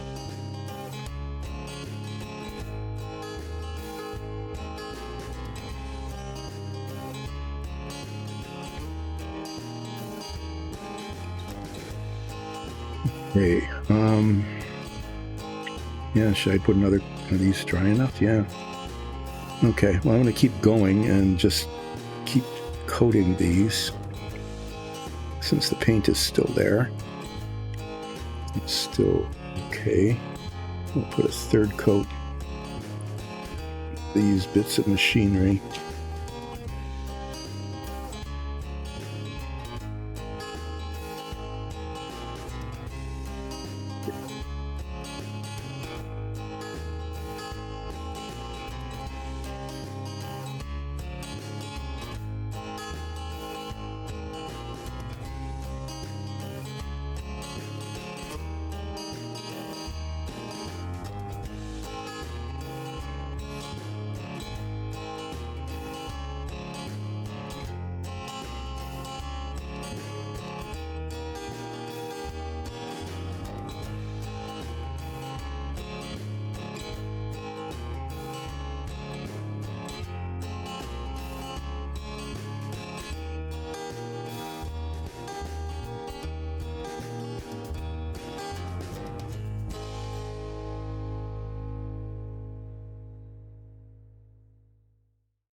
Depending on how these look after the break. And, well, there's just little bits to do. You know, it's just kind of that back and forth thing. Paint the back of the bulkhead, paint the front of the bulkhead, fill in the spots underneath, sand them down, paint them dark gray or whatever, let them go, move on to another thing. It's just... There's just little bits, and sometimes it doesn't much matter in what order they go, but they just all need to be done.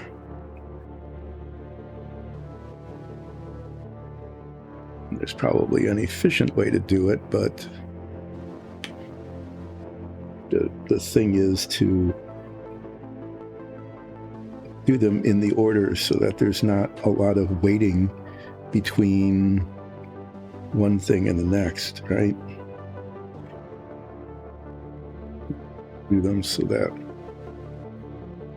can just move on right to the very next thing without having to just sit around and watch paint dry or cement to set or something like that.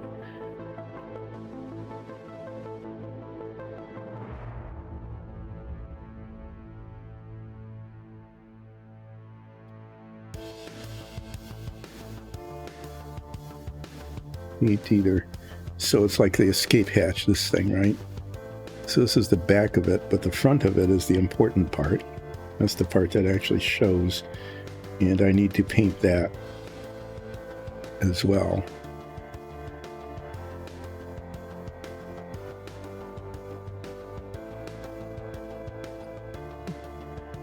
Not wasting paint, but it may be one of those things where I just need to squeeze out paint just to do that. Sometimes that just happens that way.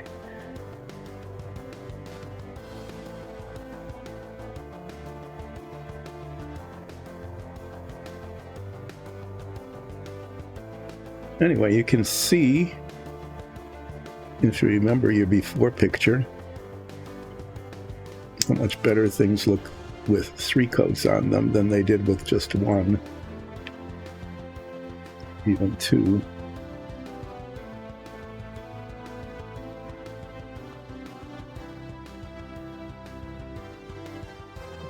Like this may end up, maybe needing 4. Can't quite be sure.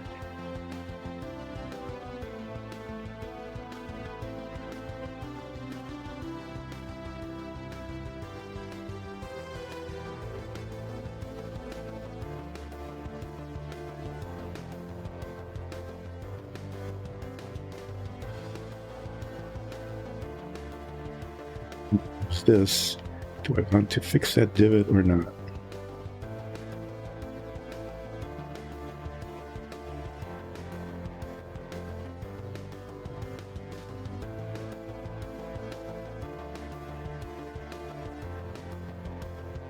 Put a second coat on that side.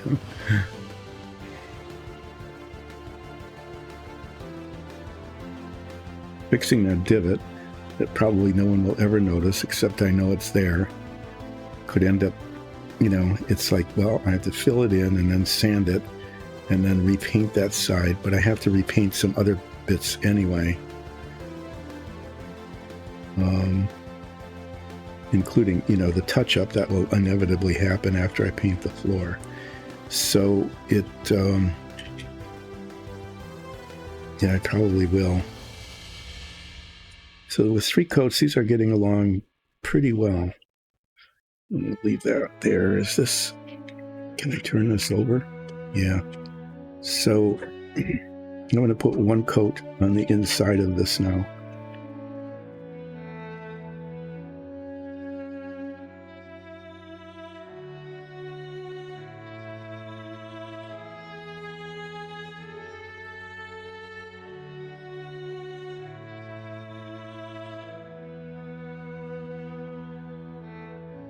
And I do paint the entire ladder.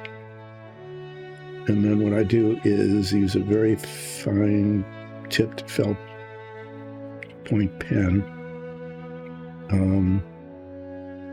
to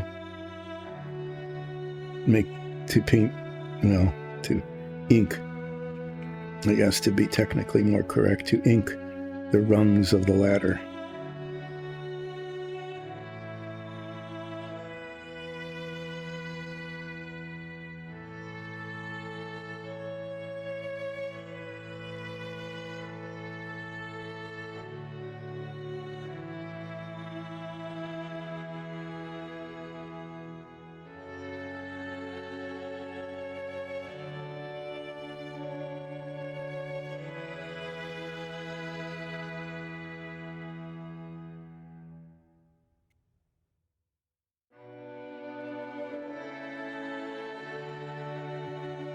Stay there and don't get lost. I'm not going to put more paint on the pipes because they're going to have to be painted a second and third coat later anyway. So what I'm going to do is I'm going to get this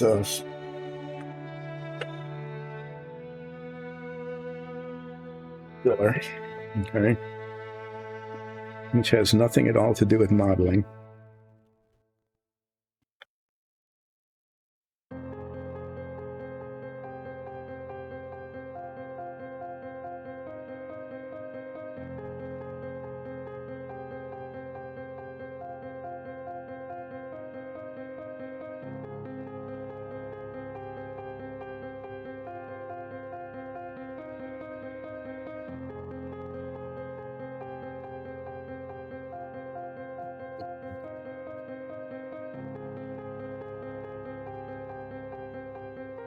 Fill that all the way through. I'm going to push that out a little bit. This I want nice and built up a little bit. I'll sand that down. This hole shows from the front, so I want to kind of build up on it. Come on.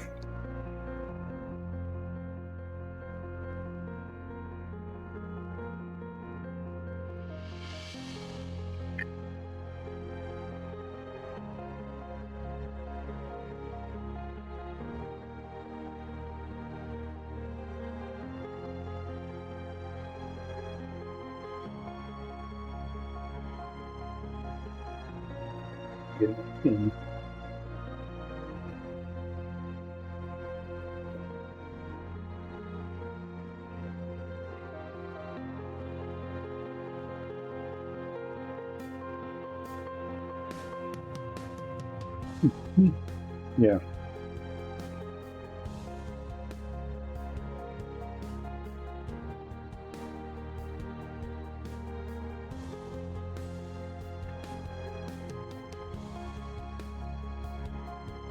Yeah, I want it filled in at the bottom, but I don't want it filled in here because, yeah, I'll just have to wait. I'll have to fill that after I glue that piece in. Otherwise, yeah, I can always open that hole later, but there's that. This is the thing here this is what set it all off.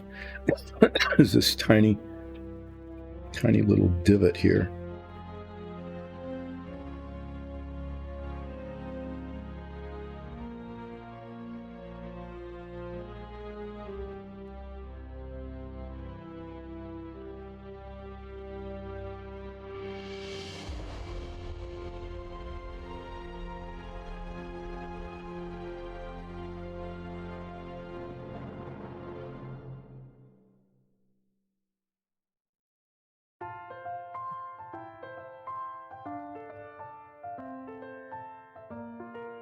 Break, I'll just sand that down.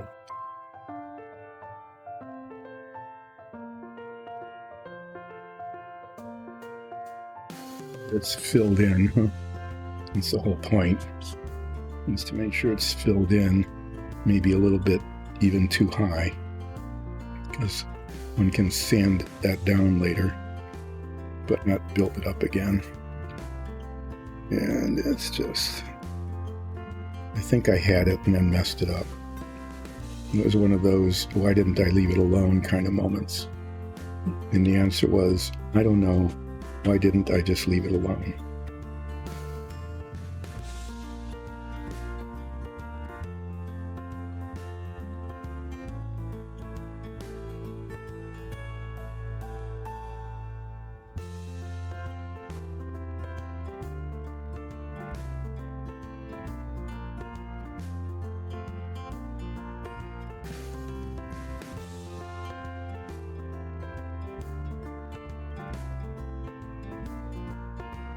Yeah, getting everything. Big mess. Ooh, but I did, so there. Okay, well, this now needs to be left alone. I'll do that during break, because I will leave it alone during break.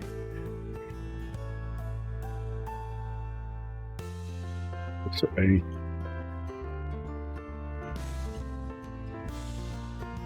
This is actually really good stuff for filling in holes and repairing valves.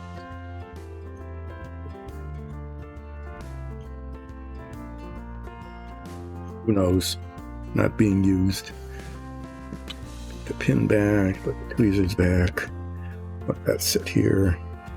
All right, I'm going to go on break, and when I come back, I'm going to then sort of arbitrarily and capriciously decide what I'm going to be doing next. Sometimes I might put a fourth coat on something. I might start painting the floors. I might sand that down and paint the bottoms of the deck. Back of this. I might paint the front of the bulkhead. There's just a lot of things I might take on the detail. There's bits on here that need an extra tiny little bit. There. A little bit more paint.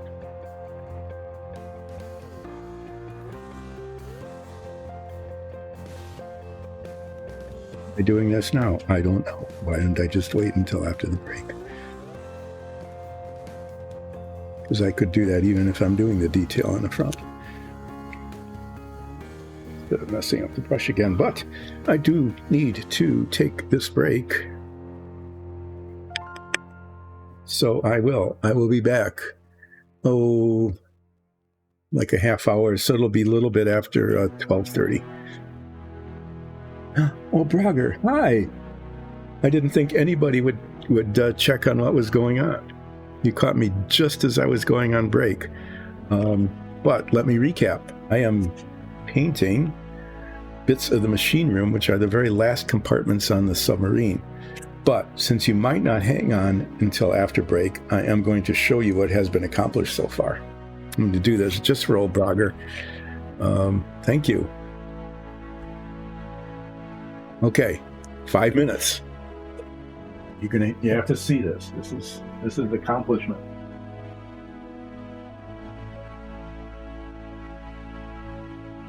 So you've seen this part of the submarine before. Okay, but now, ta-da! The missile tubes are in place and the reactor room. I think the reactor came out really cool. Yeah, so we're just, now it's down to these last two compartments. I almost just broke off the torpedo racks. Nice. Watch where you put your fingers. So all these bits here fit in here in the machine room, taking up the superheated steam from the reactor that goes through up there. So I'm pretty happy. A couple of these missile tubes right here just are not oriented right. When I tried to get these decks in, they just didn't fit right, and so they pushed them out of place. But I think it looks, it looks okay. I tried to rotate them and I can't. I just can't get them to move without scratching the paint. So yeah, the submarine's coming along. At some point, the edges of these decks, I have to decide. I started painting them the hull color, but I'm tempted to just scrape the paint off and leave them the bare plastic. Because what happens is when I paint the edges like this, it gets a little ragged looking and it gets onto the, So I think just scraping it off and leaving the bare plastic is what I'm going to end up doing, except maybe up here I'll just leave that. Anyway, yeah, it's coming along, and I'm back down here to the tail.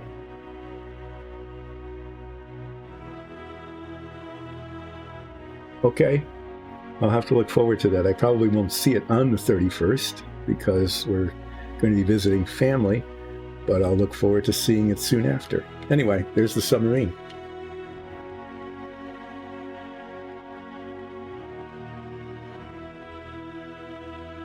Anyway, have a good dinner, and thanks for stopping in. I really appreciate it. I didn't think anybody would be checking in, so thank you so much. Hope your holiday was good and that you have a happy new year as well. I should be back. I'm not sure if I'll be back next Wednesday yet or not, but definitely by Friday. So I'm taking a break now. See you.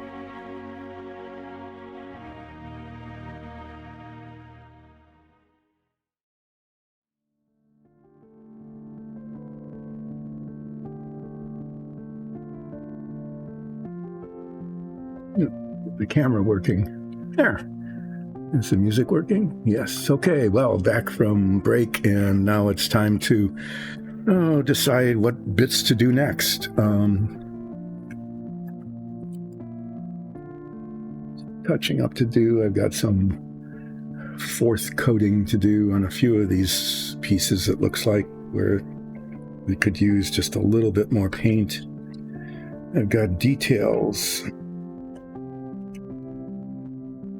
massive bits of details on some of these little dials and buttons and stuff. We've got some sanding to do. Let me do some sanding. Let's see if it works on here.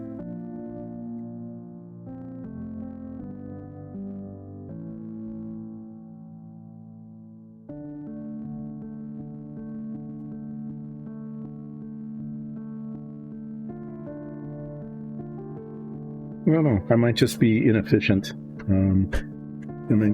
I might just decide to very inefficiently deal with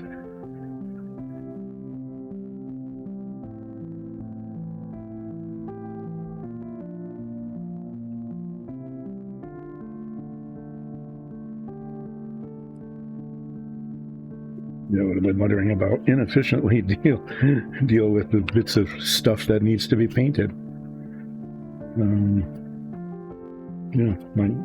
Not really sure what to decide first. I think, if I'm going to be putting a fourth coat on some of these things, I probably should just do that right away.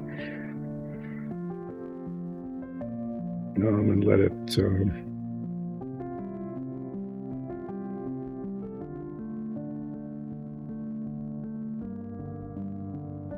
so it's not flattening out.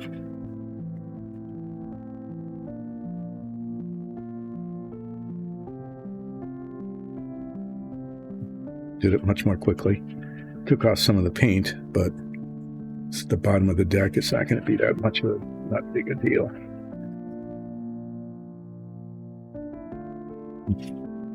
Anyway, yeah. And then there was this bit that I decided needed to be dealt with, and so I put some filling in. Now I need to totally repaint everything.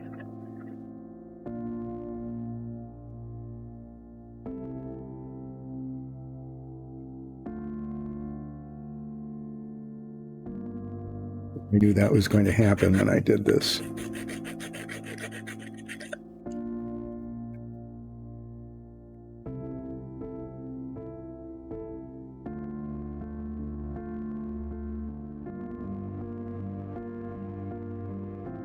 I'll probably get the bone white paint out and just do all sorts of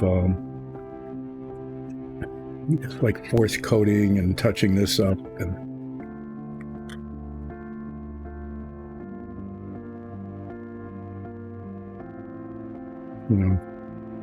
paying the price for trying to make things look okay. So yeah, I'm going to put like more coats on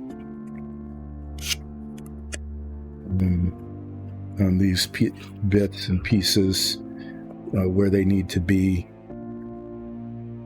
It just isn't going to hurt to do that. and then deal with the detail, the dials and things on, I think it's just two pieces. Yeah, just those two. These two have a lot of detail on them. But yeah, get that last coat on, just a thin coat. And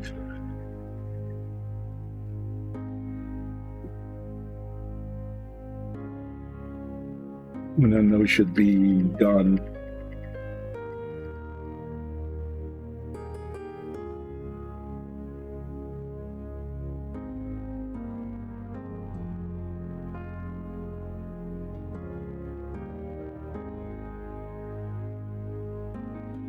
I'm going to start with the things that will need yet more multiple coats, not just one last coat, okay? It either comes out in a blurt or whatever. So, like the inside of this, okay, the inside of this needs 2 more coats probably. So let me paint it now.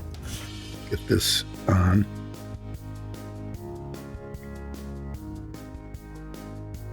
And then I can get the 3rd coat on yet with this blob of paint because it'll dry in time to do that. And then the same thing here on the side where I put the filler in.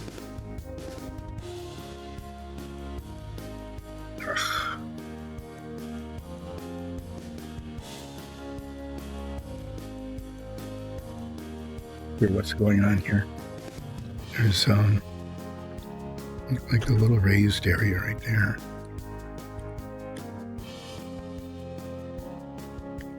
And it looks better than it did with the divot.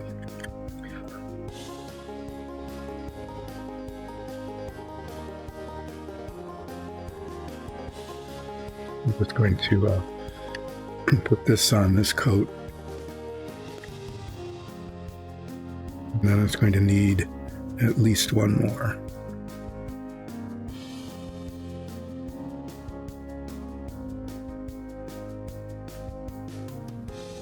And since I've got this part out, I might as well do the painting on it. I don't want to put too much paint on. This is like the 4th coat, but it's the last one, just to make everything look nicely, you know, ship shape, naval shape. Because, you know, it's the significant machine room in the submarine.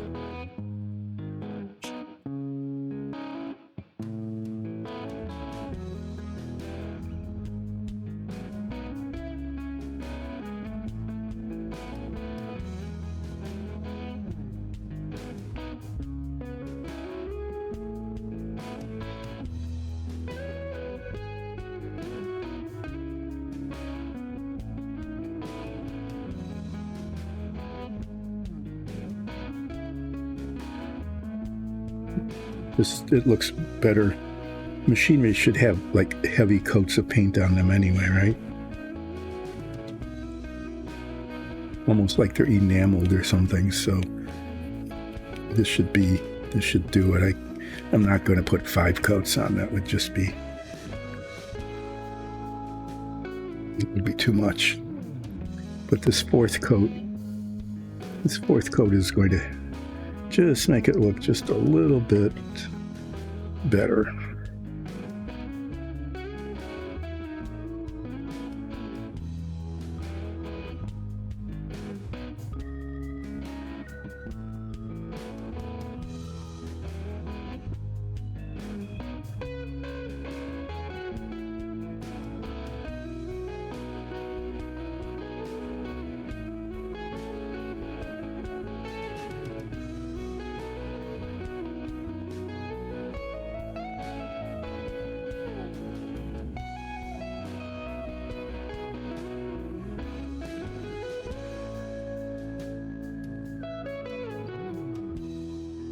Side of that again.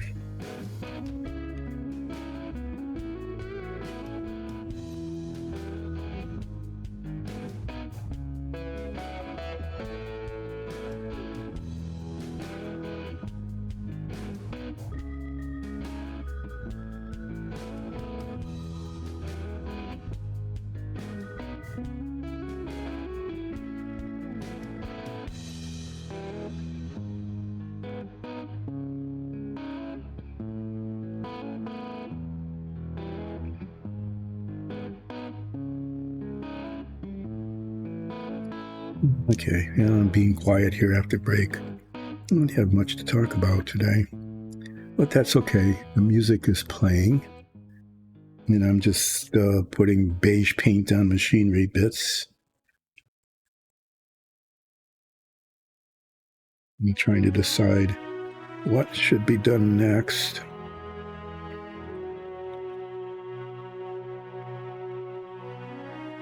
what parts, what painting, what relaxing, or in this case, not quite so relaxing painting needs to be done. Now there's still quite a bit to be done on these.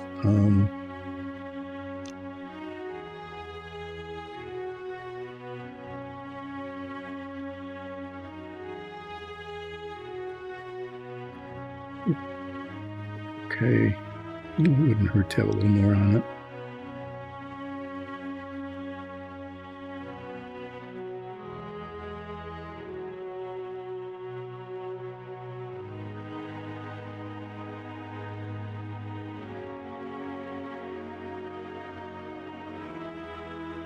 Take a look at these, especially like these bigger pieces like this could use more.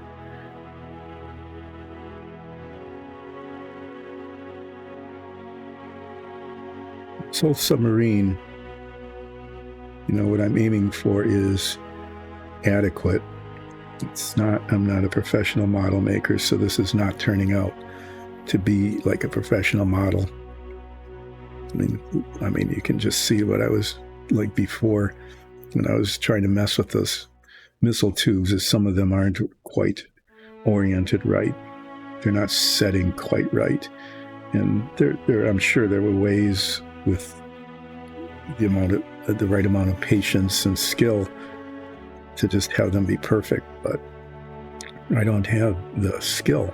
I mean, I might be patient, but I don't have the skill required to get close to perfection on those. So they are what they're going to be, but they're yellow, and they're more or less except for a couple, they're pretty much in the right orientation and all. So it looks okay. The reactor room came out pretty well. I like that. I did an okay job on that.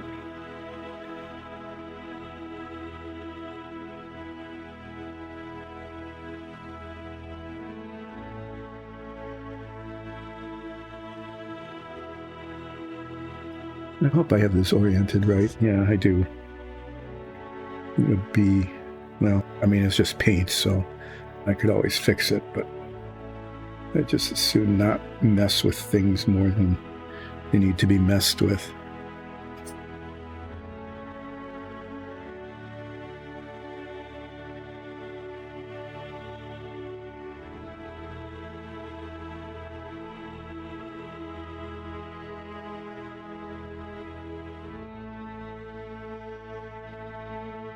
So this particular color, I mean, it dries nicely.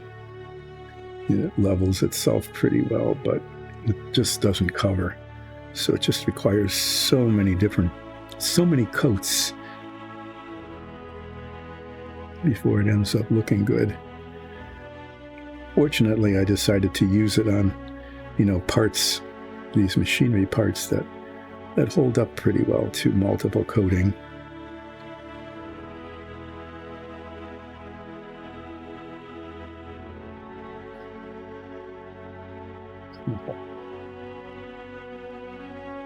Keep painting this. This is where I tried to fix the divot.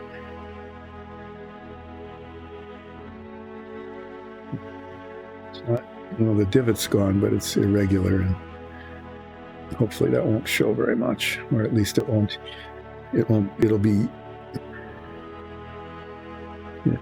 be weird looking.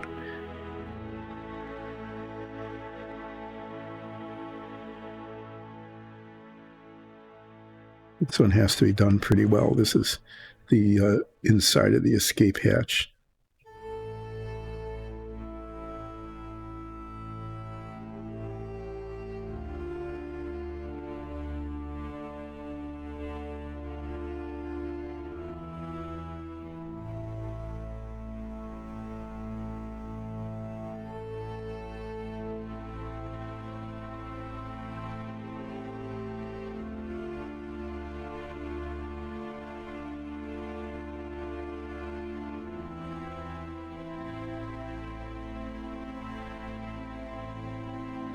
There's one more spoke there where I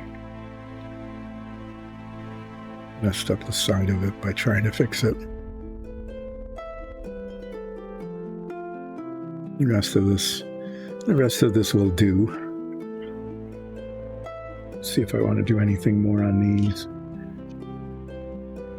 Looks like, maybe right on the top here. Kind of a hard to reach area.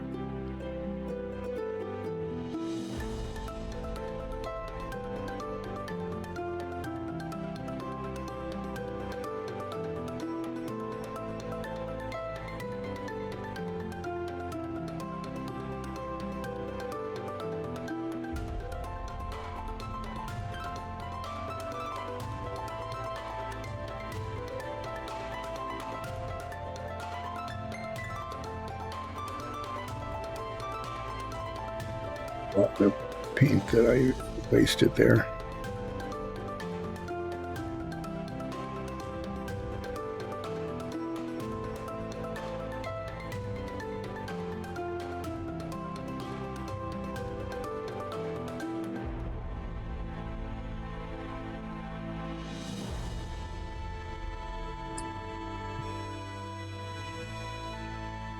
Back.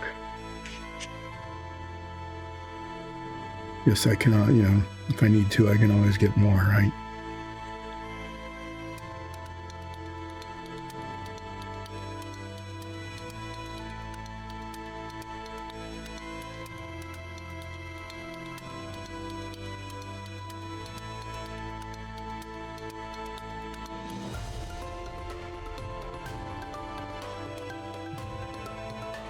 I just a little bit.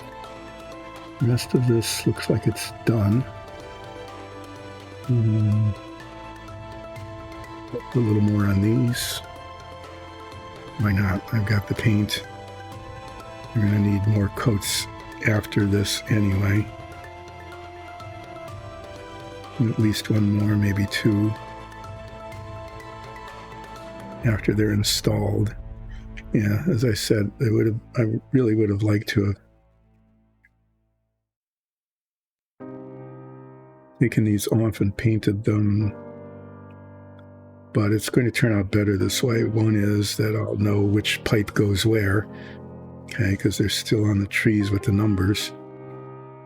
And the other is that they'll need to be painted after they're installed anyway, just to cover up the places where the cement is holding them in and scratches that might happen during the installation process.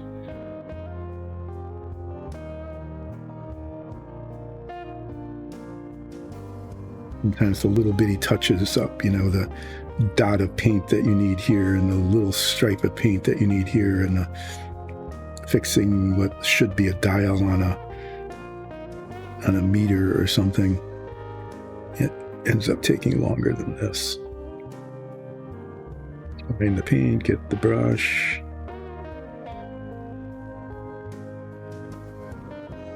Sit up, have to get a dot of paint in the other direction, have to wait for the paint to dry to do the fixing. Yeah.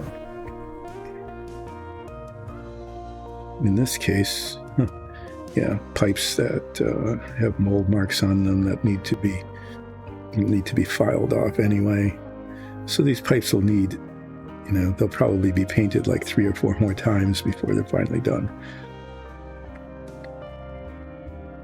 After the ridges are sanded off and things are fixed that need to be fixed.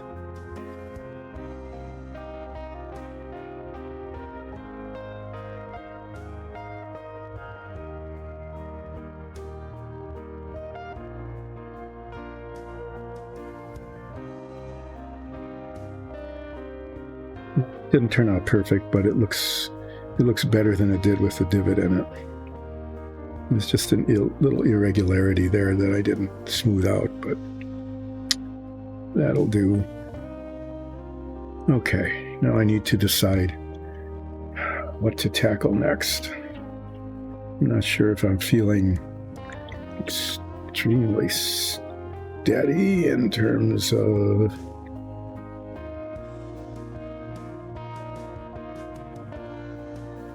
let's do an easy thing first and let's see how it's going. The back of this is painted dark gray. Okay. So it's possible to hold it like here. I think I can get an alligator clip on that.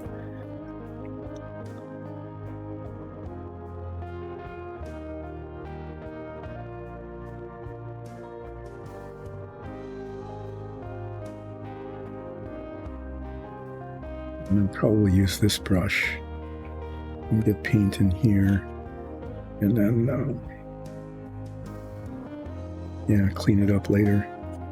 So this opening here is where the propeller is driven, actually. And I'm not sure if it's this thing that drives the propellers or this thing. One of those two on one of the decks drives the propeller. Probably on the lower deck drives it through here. And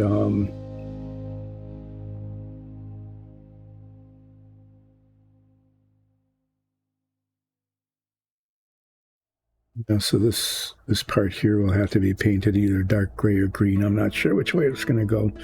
Probably I'll paint it green because the back doesn't show that much, and I'll be able to touch it up with a dark gray later. But let's just put some dark gray paint on here just to do it.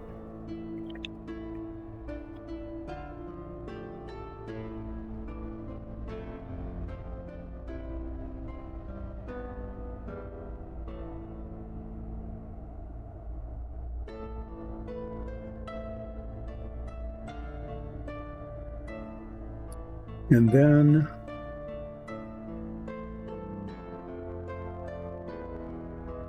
I think I'm going to try to paint the detail on these pieces of machinery. I might try to paint the decks first, just these two, not these. That's going to be more than I can do today, but I think I can get these. And if I can do those, and if I can get the detail painted, then I can cement those parts in, and those decks will be, except for the bottom, which I'll need to do some filling and sanding on, those decks will be close to being done. The bottoms of the decks get painted this color later, so that'll be pretty straightforward and easy to do.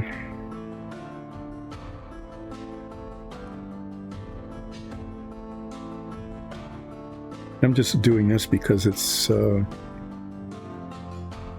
relaxing. It isn't too challenging, put it that way. And right now I'm feeling like I don't really need a challenge,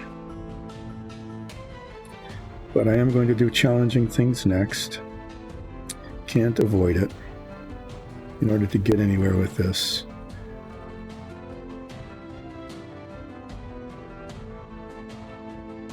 Okay, well, there's gray. Now I put gray paint on something. I need to find a place to set it there. Yeah, this is just where it gets to be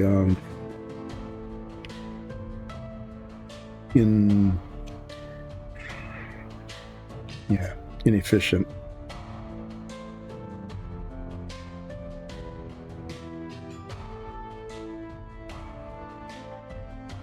Check my color chart just to be sure.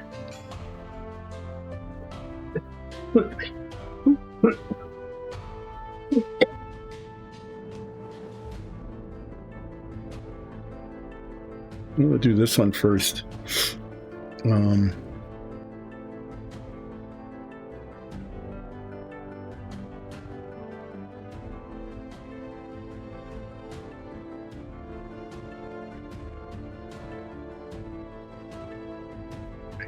All the paint colors are out.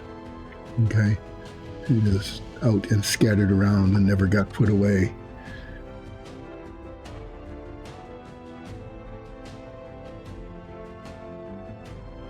This is probably like the only one that's not out, right?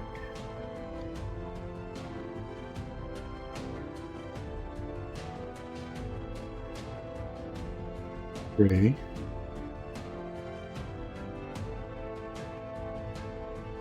East to that, into that. Drop down. I thought for sure it was out because I've had it before. Is that it way back here? Yeah. Okay. So with this floor, I'm going to try this is the easiest of the four. Okay. It just has two little things on it that I need to paint around. So I'm going to use this big brush to paint most of it after I outline those with a very tiny brush. I probably should use my head magnifiers to do it, but maybe I'll try it without.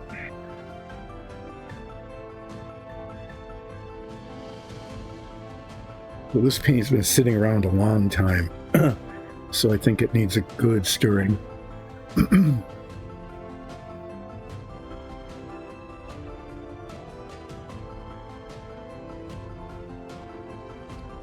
Great.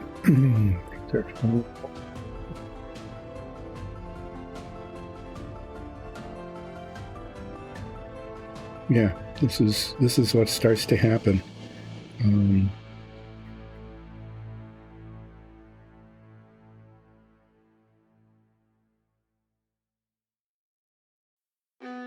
Things just keep. Well, I'm just going to set this here like that.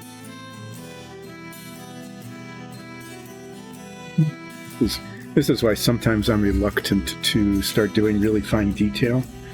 Is especially like later in the stream, is I just start bumping into stuff and knocking things over, and yeah, it gets a little messier.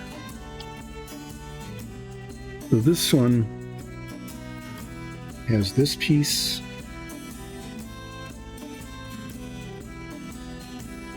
and this piece. It says, yeah, they all have details, so I have to paint the details before I can cement anything on.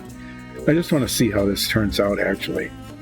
If this cork brown, it'd be nice if it just covered in one coat. Especially when it comes to these highly intricate things here, where it's all going to be tiny little brush bits. That's probably going to take forever to paint. To get one coat down and then doing the touch-up and then come back and do a little more touch-up.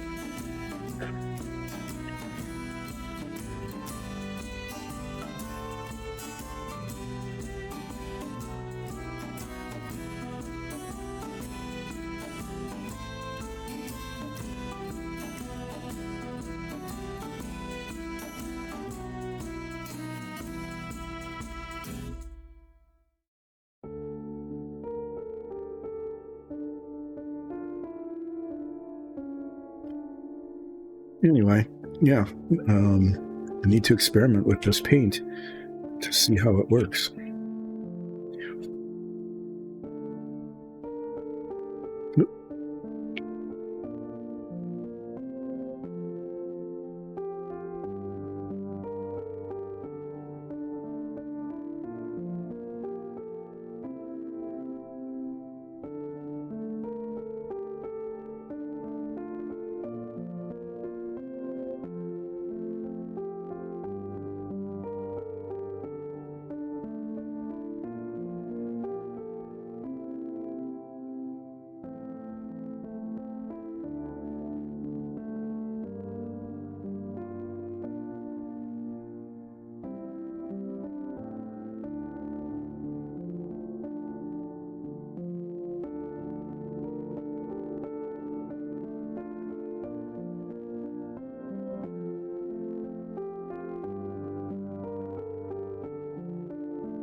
Probably going to need more than one coat.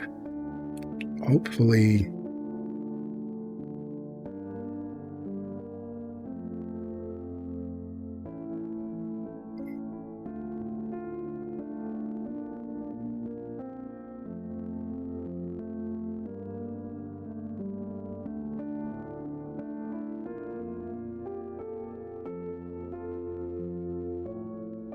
Hopefully not too much around these edges.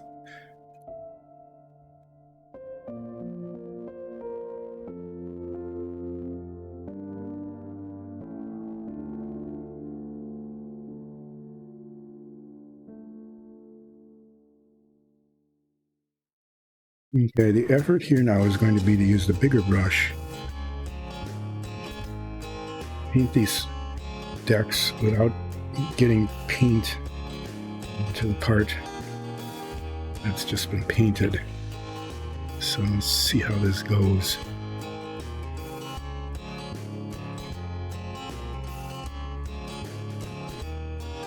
I'm not too worried about going over the edge.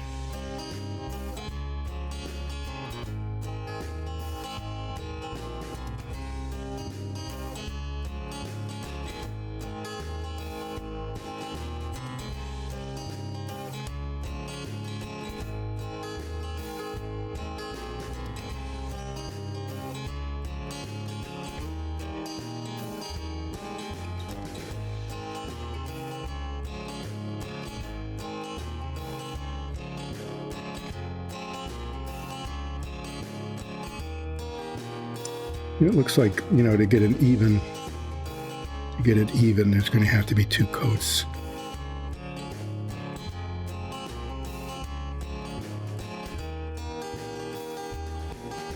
Put too much on here. I'd rather, you know, not have brush marks and deal with it by putting another coat on than having it go on too thick and look all globby.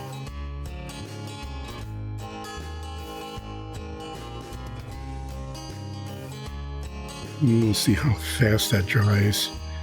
And maybe I can get another coat on, I'm not sure.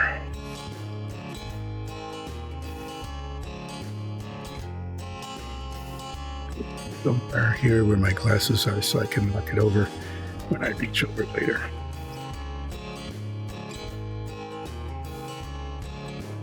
Okay, let me do this one then.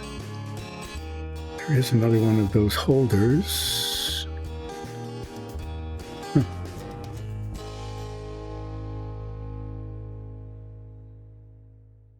Sticky tack holders should be like right there. There it is, hidden behind the jar.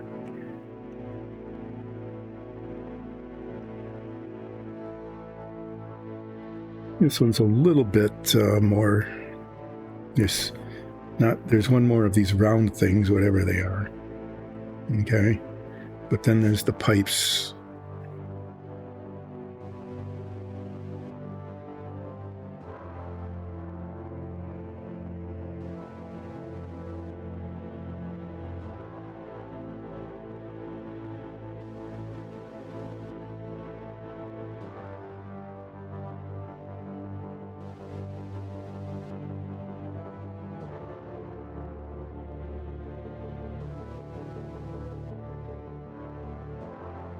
This is like these edges. I call them the Price is Right edges. You want to go up to, but not over.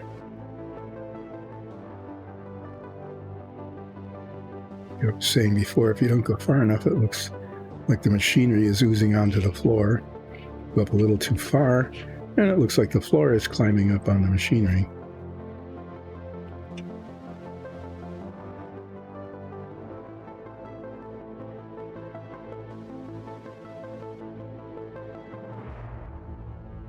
It doesn't take much to make it look weird.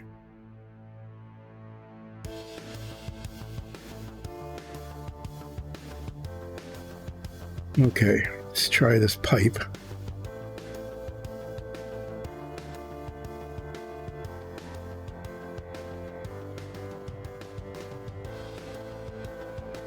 The same deal. I try to use this tiny brush and lay it as flat as I can so that the paint doesn't climb up the surface.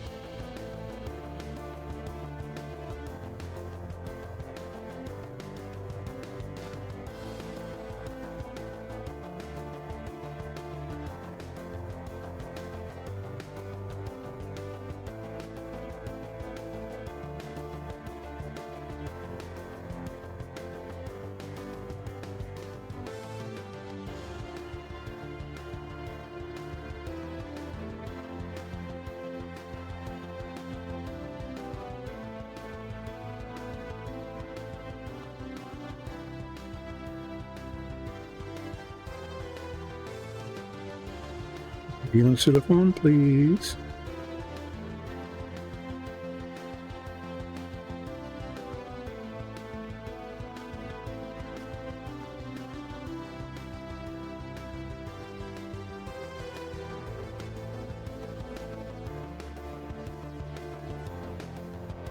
The back of the pipe, I'm not terribly concerned about because I can't be seen getting in between here.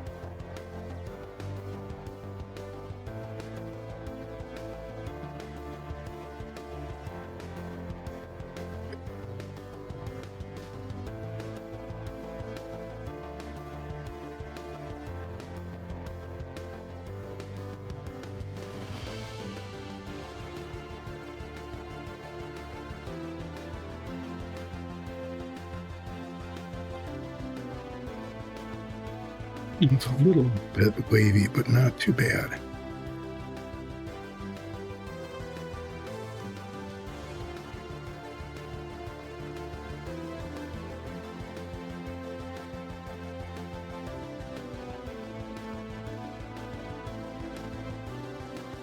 I'm going to use the big brush on this, but I need to be really careful because I don't want to mess up what I already have, right?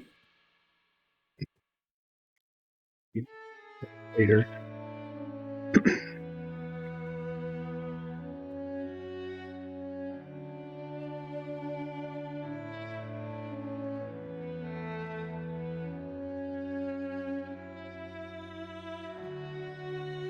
Look in the brush.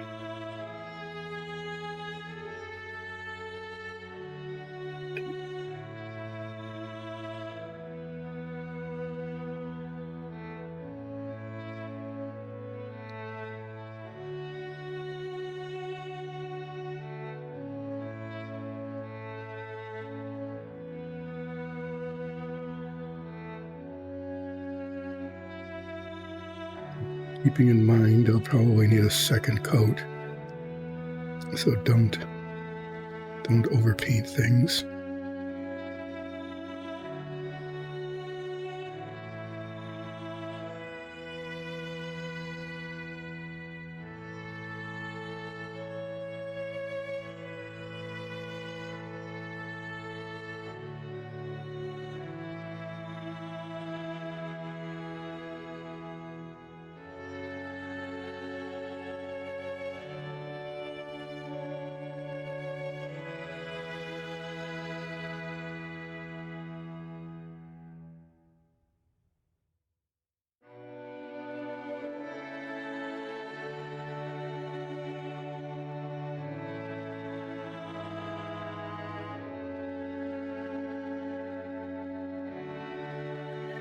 Okay, is this other one dry enough to second coat yet?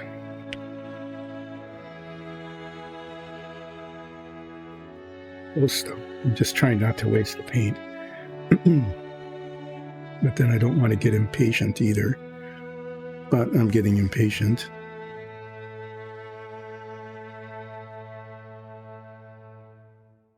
Okay. There.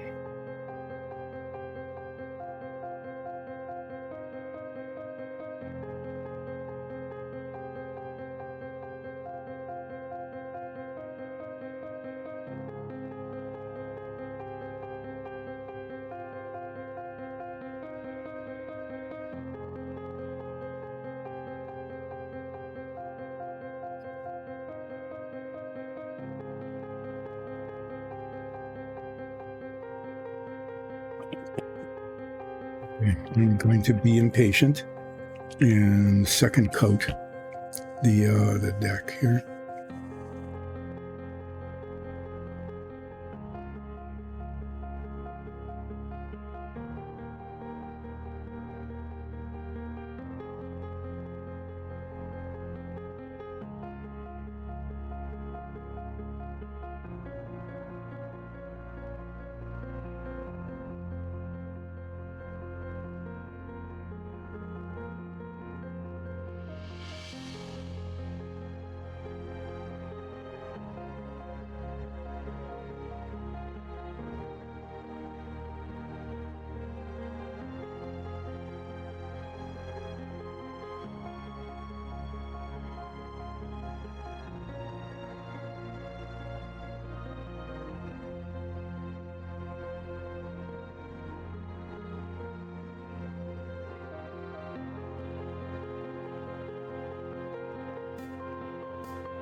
Yeah, this needs to wait.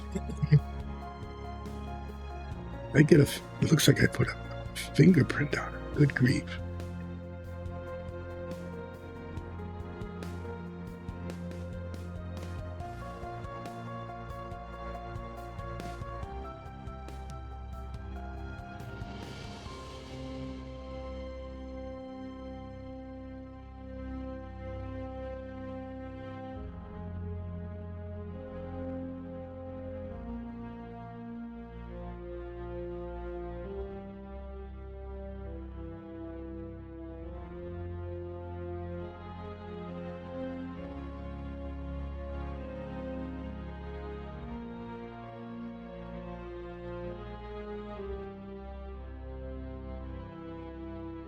The paint starts to dry in the well, and it gets a little gummed up. That's not good.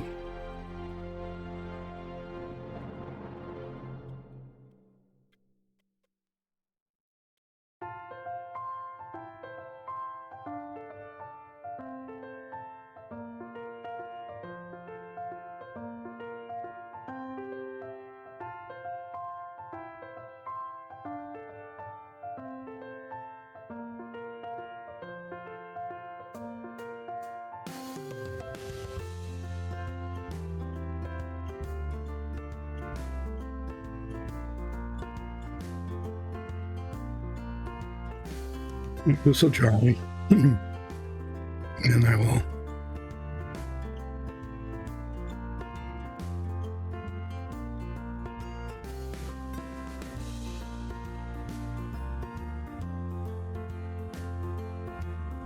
decide whether it needs more or not. Looks like it might need a little more, but it might just also just be variation in the color.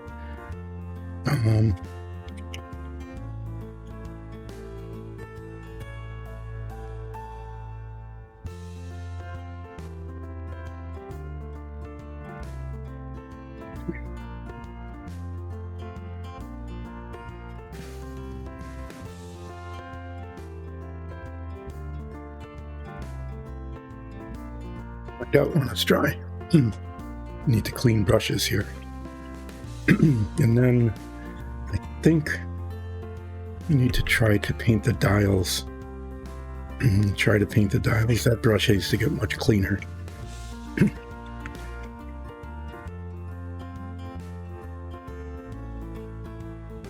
Because I'm going to be using white paint on it. These need to go far away from each other. Explain that later. There's magnets in the bases, and I have had them. They get too close to each other and basically knock each other over. How's this looking? Yeah, that could use another coat. So it will get one.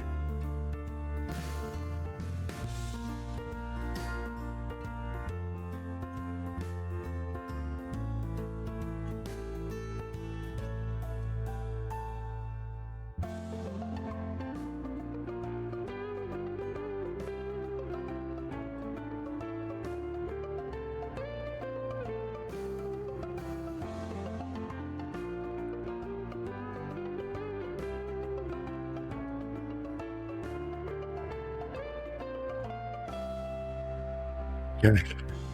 Put these colors here. For this, I use bone white, which is very white. And I know that's out somewhere because I was using it a while ago.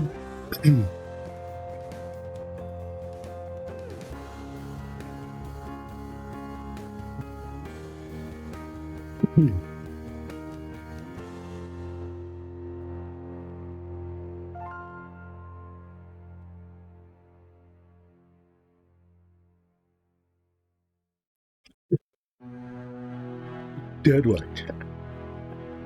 That's bone white. This, I need dead white. Yeah, this is going to need more paint. But I want that to dry and level first. It's not a good sign. Putting multiple coats on here, try to get that in just two. I don't want to have to deal with 3 coats on those other decks. These were challenging enough. Okay. I'm going to put my head magnifier in for this.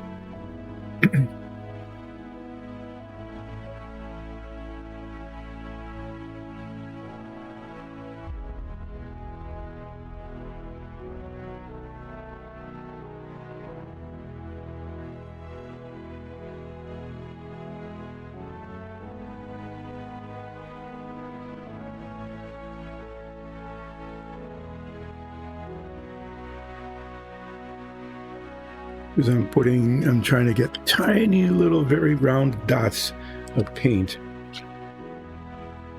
onto what appear to be dials.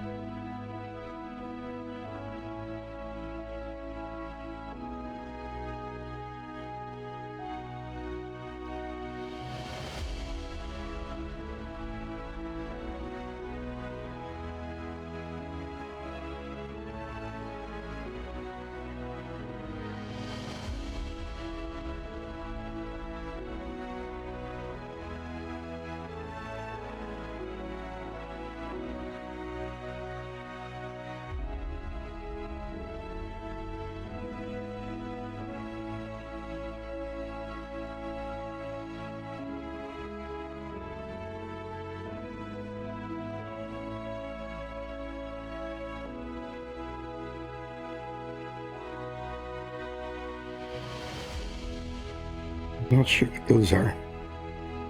They don't look like diamonds.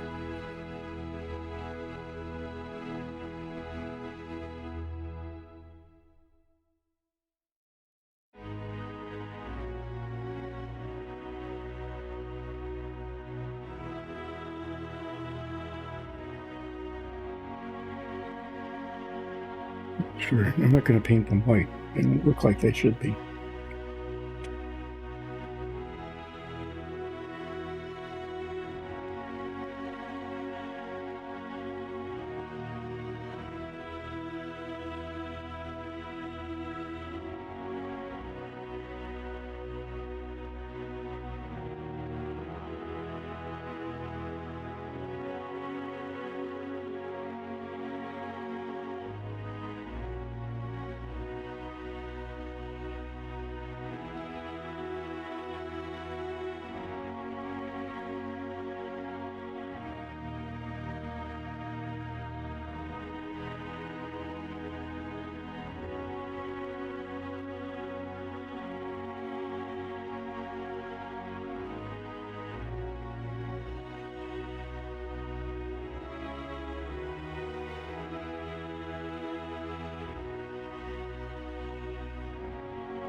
to decide what those two things are.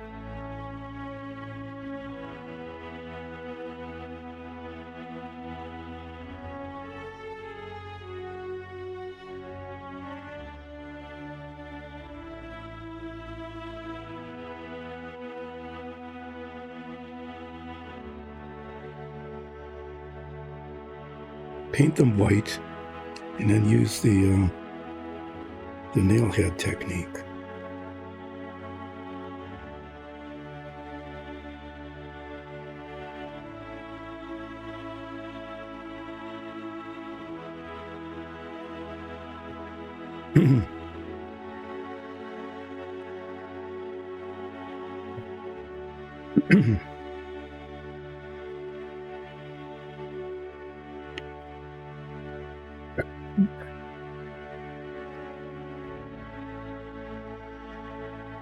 Tiny little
Okay, well, they don't look good through the magnifier, but they look pretty good naked eye.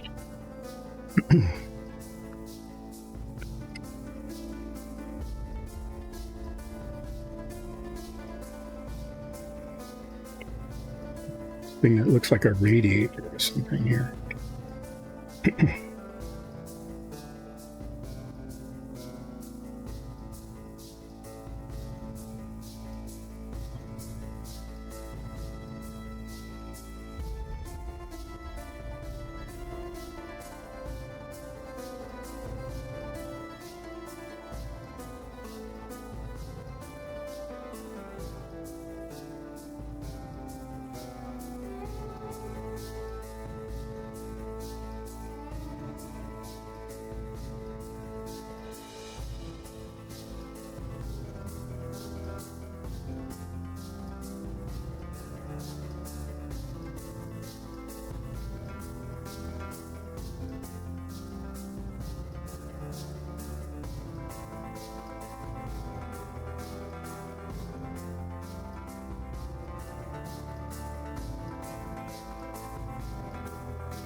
great, but it's not bad. I wonder if this is if this is dry enough.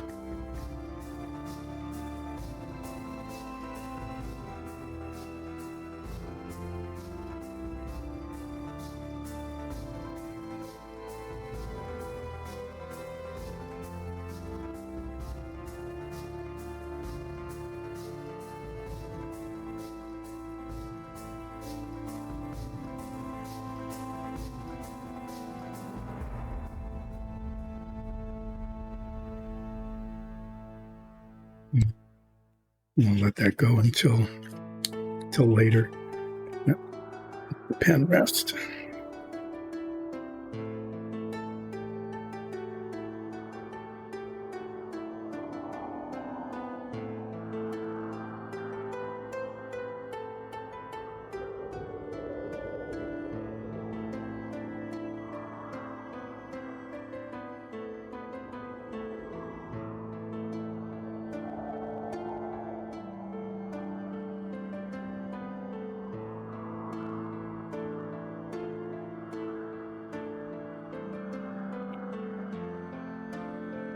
Well, these need more brown. I just want this to dry further, so I'm not going to do that until I'll take them off for now. You know, I'll leave them in for why not? I'll set them down so they don't go flying all over.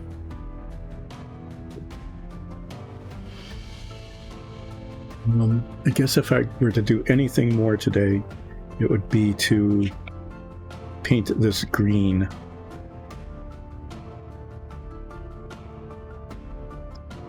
I might try that.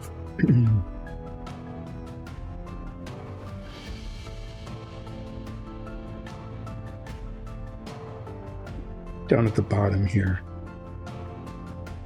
there's a deck that goes here, okay? And underneath it is dark gray, the same color as I painted the back of this.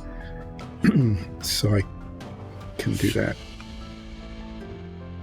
I need the light green.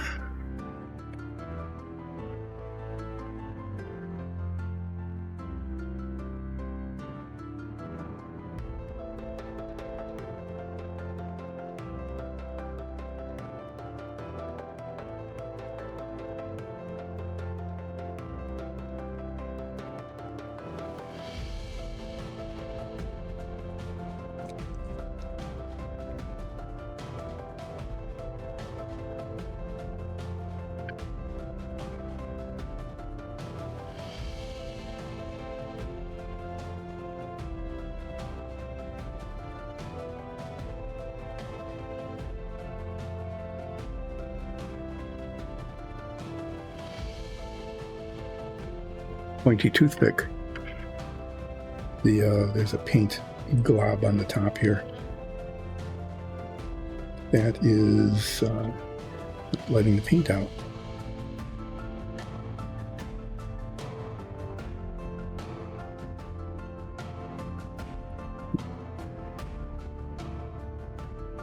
Wasting some paint, but that one has a flaw in it.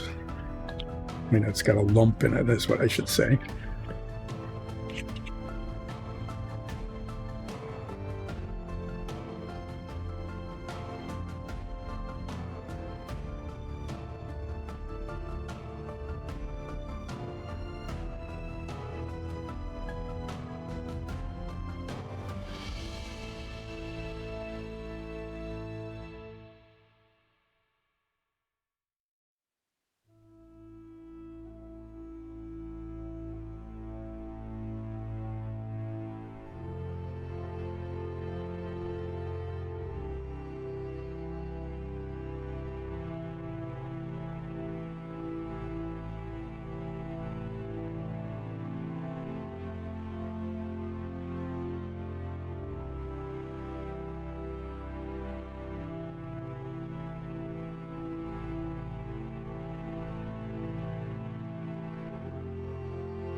This green paint always looks really bad when it first goes on, but it has not failed me yet in terms of leveling itself.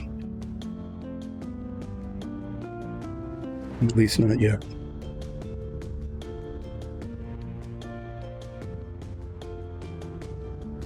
Clean this off, use a slightly larger brush to do the rest of it. This will need an alcohol bath, as will all the rest of the brushes. But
when this dries, it will look nice. And there's not too much on the back, so that's good. But that's going to be it for today. I'm not going to push my luck with anything else.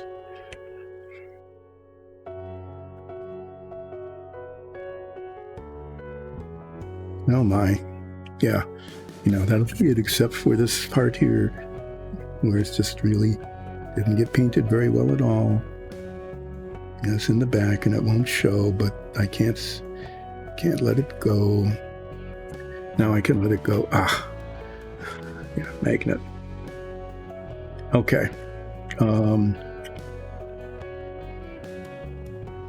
a recap here.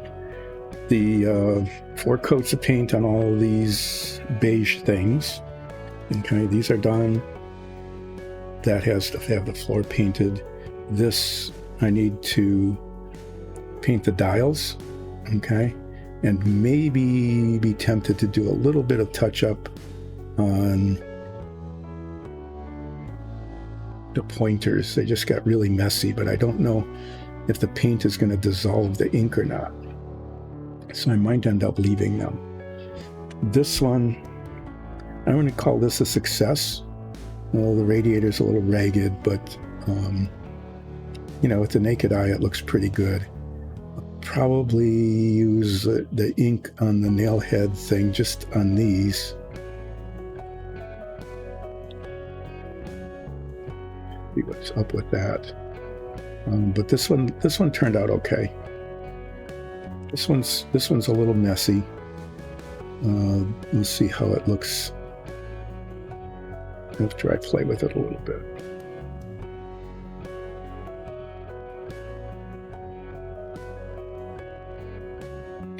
Up in front. but I'll see how it looks when the dials are done. It might come out okay. I might have to reprime it and start over. I'm not sure. But yeah, for those of you who did watch Relaxing Painting today, either through the stream or on YouTube later, I've been making some pretty good progress on the submarine. I got the missile deck in. I got the reactor deck in. I'm not going to haul it out and show you two again. I've got the base coat on the machinery. For the machine rooms, I did at least a first coat on the floors of one level of the decks, the lower level. Okay. And once these are done, I'll be able to cement them into these slots and finish the bottom. In the meantime, the stuff just needs to dry. And there's that. I need to highlight the ladder. The pen just wasn't working very well. My hand wasn't steady enough. I need to do the ladder inside the escape hatch. So there's little details left to do on these bits of machinery and on the floors. And then I need to paint multi-coats on these floors, which will just be really tedious. Because anyway, yeah, it just will be. So I've made some pretty decent progress on the submarine today, I think. I'm glad I did another Submarine Wednesday just for the purpose of getting stuff done, right? Getting the submarine closer all the time to being finished. I just have to keep reminding myself that some progress is progress. All right. If you want, you can watch me clean some brushes here, and then I will sign off. I'll just remind everybody, though, as I'm cleaning brushes, that Dice and Dungeons runs a D&D show, Dungeons and Dragons show, which streams live 3 Sundays a month, except for holidays and travel. Okay. At 2 o'clock Eastern Standard Time. And if you can't catch it with a live chat, you can catch it on YouTube, or even as a podcast. You can listen to us. We are very good at our D&D show, and you should definitely watch it. If you like Relaxing Painting, and this all started basically, and pretty much all it did was it started as painting dungeon tiles and minifigs for a D&D show, and then it evolved into Submarine Wednesday because why not, right? I didn't have any minifigs to paint, and so I started this model. And once it started, eventually it needs to finish. So I'll keep doing that until it's done. It's a lot closer to being done than when I started. There's at least that, right? At least that. So, yeah, you can catch Relaxing Painting on Mondays, Wednesdays, and Fridays from 10 until 2 Eastern Standard Time, U.S. Except we got another holiday coming up. So I will not be on Friday and Monday. May or may not be back a week from today. I'm not sure yet. It depends on how family events go. So I'll either be back next week Wednesday or next week Friday. And then I'll be, at least for a while, going back to Monday, Wednesdays, and Fridays from 10 until 2. And I say at least for a while because I may end up having to be a solo dog watcher. And I can't do this for 4 hours and leave them alone. I mean, they're pretty good dogs, but not that trustworthy. So yeah, thanks for watching this if you did. And continuing progress being made on the submarine, getting really close to getting the interior done, and then I'll need to start working on the nose cone and the tail, a couple of fins, the stand, and then masking the whole thing off somehow and spray painting the hull, which is something I want to do because the plastic hull itself doesn't look very good. It's just shiny, kind of variably colored plastic. But the inside is getting pretty close to being done. I'd say I've got, because I have to wait for things to dry and be sanded and back and forth, that kind of thing, to get these done. Like I cement these in, but I can't fill them in until the cement sets, and I can't paint the bottom until they're filled in and sanded. So it's just that weird kind of waiting for paint to dry. So what I might end up doing, is moving on to like putting the nose cone on and the little diving flipper, maybe prepping this hull, the outside hull, maybe assembling this, maybe assembling the tail, which includes fixing the propeller. I'll have to look at the instructions and see.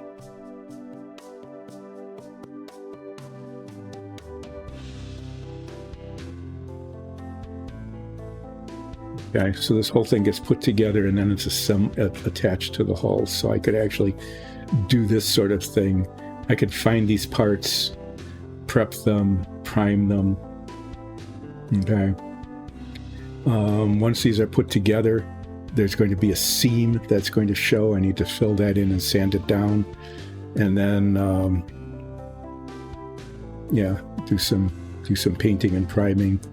Yeah, it's this is fiddlier than it looks. These flippers are supposed to move around without being cemented in.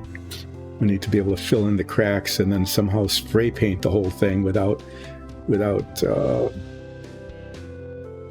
having the paint fuse all the parts together.